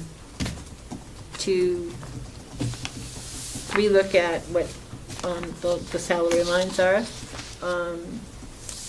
because I don't know if I have I should have as much right as the public to have access to union contracts of the past, because I want to see what kind of benefits you're giving to other people, which put us in an off balance. But to come out and give the same amount of money to every person who works here, regardless of merit, regardless of ability, regardless of performance in any way, because we still don't do performance evaluations, there's no way to reward good people. And with the longevity of my staff, to give them something that probably isn't even going to cover the increase in the health insurance premiums, I find somewhat insulting, considering our job's kind of overlooked down there because we're pretty quiet and we just do our job. Yeah. But you have very few complaints for anything that goes on in our office. And I have very few complaints because we do our job well. And I don't think you can just lump all non-union employees in one lump. And I think if there's some unfairness, we need to work better at balancing what union gets, because all you're doing is encouraging more unions. Okay, so I will be approaching the subcommittee on that. They may have their own opinion on it, but I'm just telling you, I think it's something you need to look at. And when you started talking about the salaries and the benefits with Howie, as I said, most of my employees make more than the person who's in charge of the Well, office, which will not be me. after Two this things year. I would say. One, I respect you for sticking up for your people and getting whatever you can. The second thing I'd say, though, is that the board passed a motion to give 40 cents to all non-union employees. That 40 cents amounts to about $800, roughly, per person. I think that's a pretty good increase if the delegation approves it. It would We don't be- know what the union is going to do. I'm sure it's not going to be 40 cents, but then it's going to be up to us as a board and the delegation to either reject the union contract or approve it, whatever. But right now, we're set at 40 cents an hour for all non-union. And I guess because we have done that, I would go to the subcommittee and support the 40 cents, even though you want to support something greater. I'm just Okay. letting you know that I'm going to do that, but I also want to look, because there's uniform allowances, there's educational allowances that they get. Some do and some don't. I'm just saying. Yep. Which, so you're valuing a union employee more than a regular employee, that's all. And all I can tell I you think that's a is. stretch. Excuse me? I said, I think that's a stretch, What's a stretch? that we're valuing union employees more than we're Well, valuing you are if them. they're being rewarded with more pay. That doesn't mean that we're valuing them less. What does it mean? What it means is there's certain people in this county and the employees that are in a union, and we have to bargain with a union, and there's certain employees that aren't in a union that, To get what's left over. well. if you wanna That's my put it- position. If you want to put it that way, then fine, Well- that's not mine. It doesn't help morale, that's all I'm telling you. If you're looking at ways to. And I agree with you, but I think we'll wait and see what the unions come up with for their increase in wages. I still think $800 is a pretty good.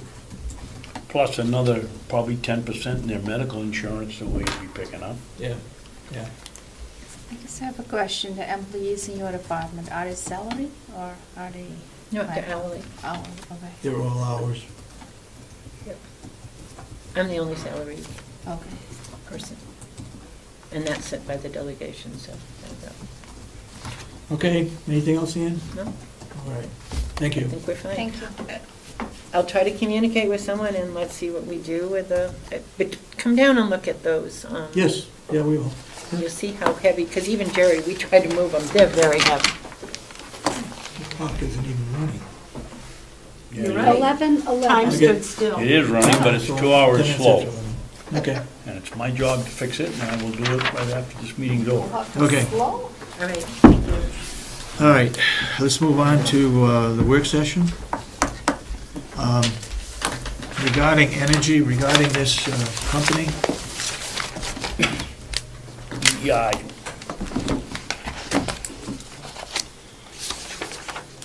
EEI, I would suggest that we contact them and let them go ahead and do their energy audit of the whole complex. They came in, they explained it to us. And if they find something that, where we can reduce our energy costs, and if it's over $5,000, we put it out for bid. And they would bid on it, so I don't think we have anything to lose by having them come in and do it. either I'm having a senior moment here or something. We voted either last week or the week before, or had some discussion that we would move forward. I thought it was in the minutes that we would move forward as long as it in no way costs the county any more money I think now you're or, right. now or in the future, unless we gave them a contract. And I think it was last week, not this It 2 could weeks have been ago last- meeting. Not last week, it's. It was in the minutes somewhere, I remember reading it. Yes, I think we already take action on that. Okay, if that's the case, I thought we did it. Yes, December 23rd.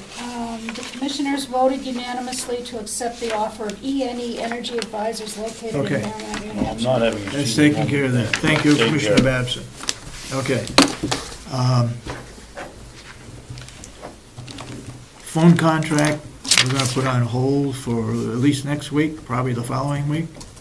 The contract with the jail. You want to know where we are on that? Yes, go ahead. What's going on? Yep. Because of the, what I consider compensatory rates that we charge the inmates to make calls, I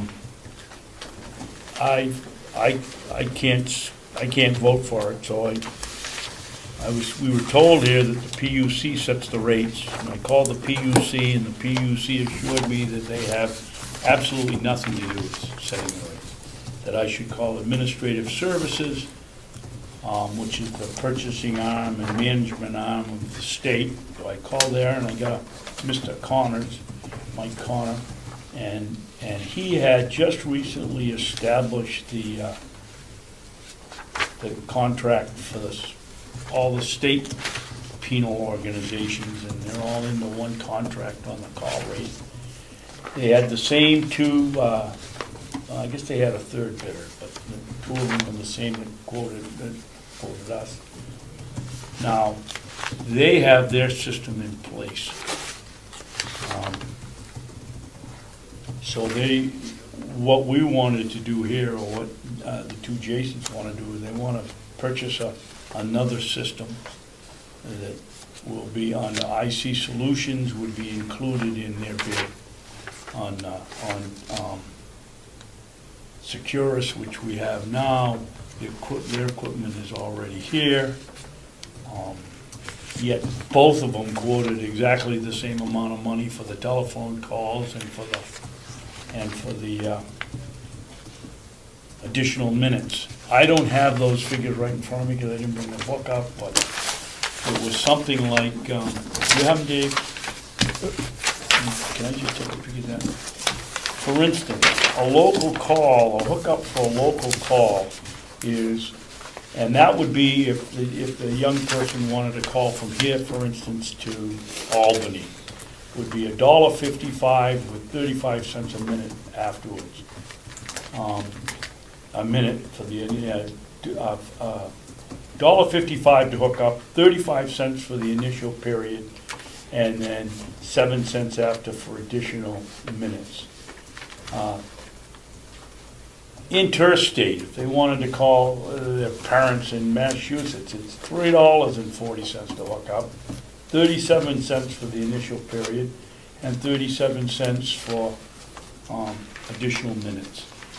Both of these companies supplied us with the same rates.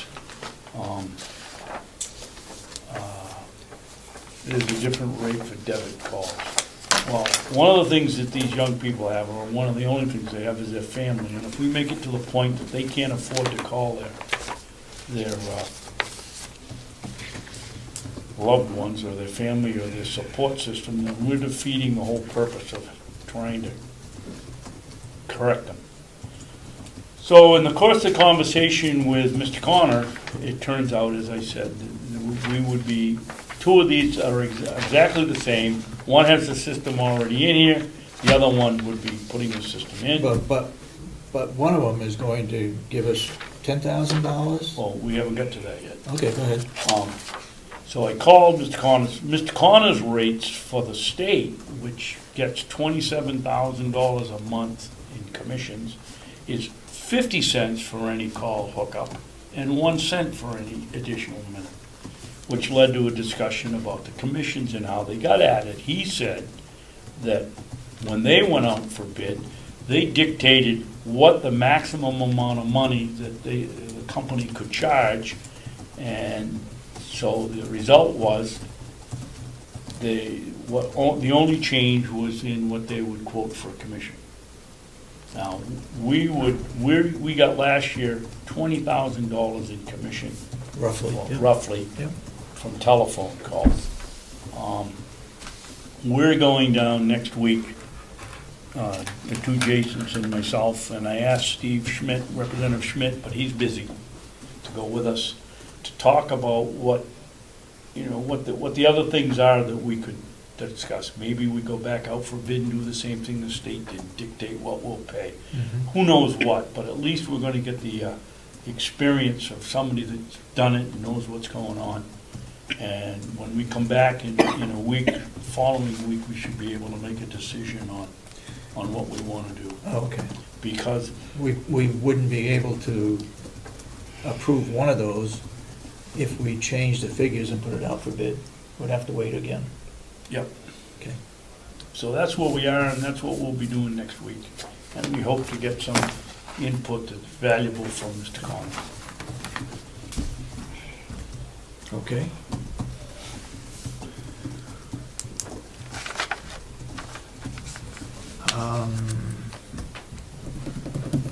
Spyglass. What's the feeling of the board regarding Spyglass? We want to have them come in again? Do we want to put it out for bid to see if there's anyone else out there that would bid on it?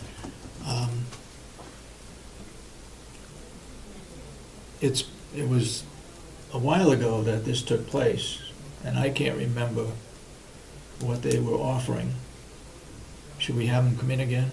They were offering to look over all of our telephone systems, our telephone bills, and find any loopholes or whatever and as you know, they found it in the sheriff's department. Right. I think that everybody says we'll go out and go somewhere else. Well, I think ethically we have an obligation to go to Spyglass because They did the original. they did the work. And Do I like paying them? No, but that was the deal we made, or we signed with them, that if they found any, or they made any changes, they would collect the savings for the first year, and then after that, we'd get it all.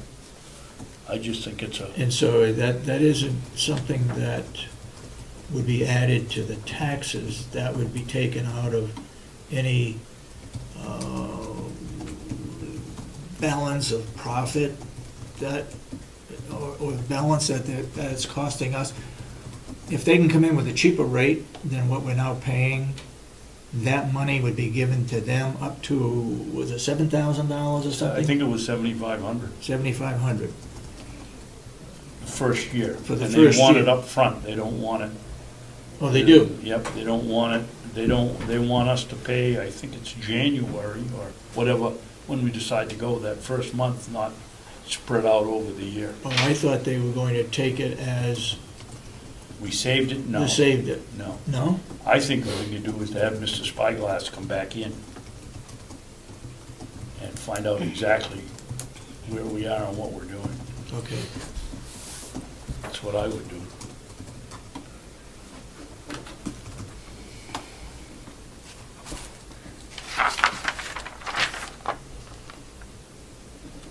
Okay.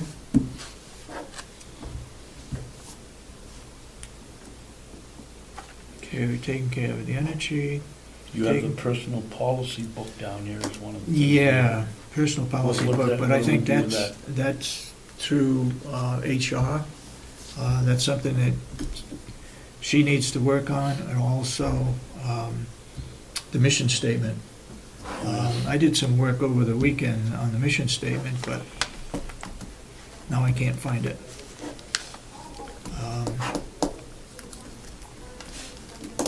But those are two things that we ought to look at. And the other one is that we need to show the employees the benefits that they're getting this year. Right. Well, are you saying that we ought to have a chart that shows hourly rate, let's just say it's $15 an hour, with another column for sick pay, another column for federal leave, another column for medical, and so that when they get all done, they see that their actual hourly rate may be $25 or $22? Yeah. I think that's a good idea. But it has to be done on an individual basis. Well, Which- why do we have, well, You have to do it individually because people are getting paid differently. Some of them are not taking the benefits, some of them are taking the benefits, so it so has to be you done. want to have an actual want something to go in- individual, you can't say those of you that are making $15 to $15.50, your actual, Right. and you can subtract out if you don't take the medical. That's the easy way of doing it. The more accurate way of doing it is putting it right in their payroll check, saying, this is what the benefit is, this is the dollar value that you are getting as an employee. Then they know exactly what it is. How are we gonna do this? I mean, do we have the capabilities right now to push a button and Well, have I it know that- printed out, or we've got only 3 girls down there and they're working all the time, we're gonna give them another 40-hour-a-week job here to You gotta do this, remember or- now, the benefits now are handled out of the HR department. So it's the HR department that would have to do this. Okay. Or find the, I know back a while ago, the health insurance company was willing to come in and do their portion of it. So I think we need to do a little research on it, but I think it's important that we do that so that employees really know what what their they're actual making here. hourly rate is. right. Well, what I their think the first benefits thing we are. ought to do is check with Gwinnett to see Yep. if they have the time to do it, Mhm. or if they could do it fairly fast or Yep. easily. Okay, But I agree with you, I think it ought to be done. okay.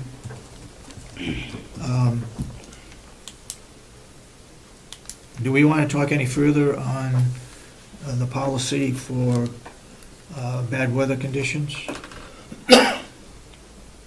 Not We right want- today. we wanna I think we ought about to it? Poke around and talk to some of the department heads and get some Okay. more input. We only had 2 here out of 5 or 4.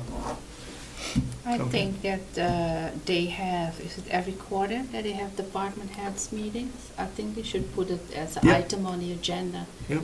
That they discuss And that. she's doing that, Asher, and I think in 2 weeks, so, 2 yeah, weeks. this is a good place to put it. We want to make sure that, that you convey that to Lynette? Yes, I will. Okay.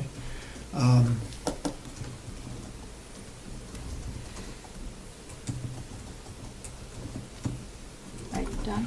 my I train just of have thought. a question about the energy. What's that? The energy, I have a question. Okay. We paying also Constellation Energy, and I see we just paid $18,000, $440.20. Yep, And I believe that is the one what we're pooling with, all all right. the counties. Yep. And is there I significant think there's 8, savings? I think there's 8 counties, maybe 9. I know Grafton County has their own power company that generates power for them. So they will probably never be part of the pool. But I believe the goal is to get all 9 counties on it, if they're not already on it. I But know do they we- had to stagger in because some of them had agreements or contracts with other providers. Do we have significant savings going with Constellation Energy? Do we have a Do we have mission- significant savings? a mission statement? Savings. A saving statement? Do we have significant savings? I think, Because we're paying the electric company, yep, and then we pay Constellation because we're pulling in, and this Yep. is $18,000. So I Um, just want to see what are the savings. Well, if you go back, you can go downstairs, we got the Check county with- reports, you can look up and go back 5 or 6 or 7 years and see what we were paying then, because we've been on this Constellation thing now for at least It's- 4 years, haven't we, 3 or 4 years? oh, I don't No, think I it's don't been think that that long. long. It hasn't? This is- Maybe a year this and a Well, is then half. maybe this it'll is show up fairly on one of new. our It's- budget, It should show up because we've been on it at least a year, so there should be so it enough. should be there 2 or 3 years on that There should sheet. be a data on the savings on an annual basis. Yeah, and I have to check, is this a one-time payment? I don't know how No, many it- times it's- we're paying them. No, Because this it- is $18,000, is it quarterly that we're paying them, or? I We're signing just the have to- checks, we pay them every month.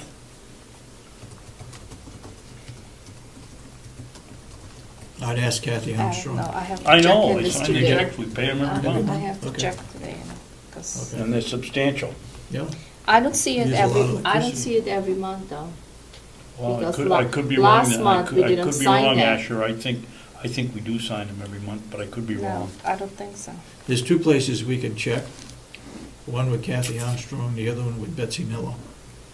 And Okay. Betsy Miller should be able to tell us what the savings are. So I will check per on county. this.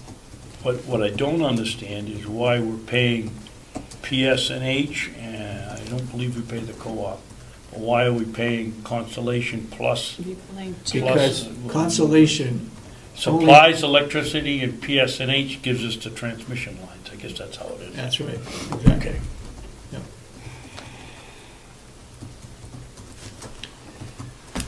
Okay. Public closing facility organization. Another one I had, but I can't think of it. Oh, regarding the safe over at the nursing home, did you take a look at it? Yes, I went there I went with Howie there. He was going to figure out, he doesn't know what the combination is. He told me on the hall they've got it. Oh, they got it now? Yeah, yeah. Oh, okay. This old safe, I think in the perfect world, we should have GSA certified safe. And I think each commissioner should have a drawer. And also, for example, the top drawer should be used by the administration office if they want to put important documents there. I think the safe is small, and maybe it is good for now, but I prefer to go with the GSA certified safe. That is a safe that they don't even bring it in a new nursing home. They don't even use it anymore. which is just left in the old nursing home building. Do you know if they used it before? Or were they They using it? said they were using it for, I believe it was jewelry. They were putting jewelry in. Jewelry? That would make sense. They were putting residence items in. And so it was for residence items Okay. like jewelry. Do you think it's big enough? I think it's small, Too small? yeah.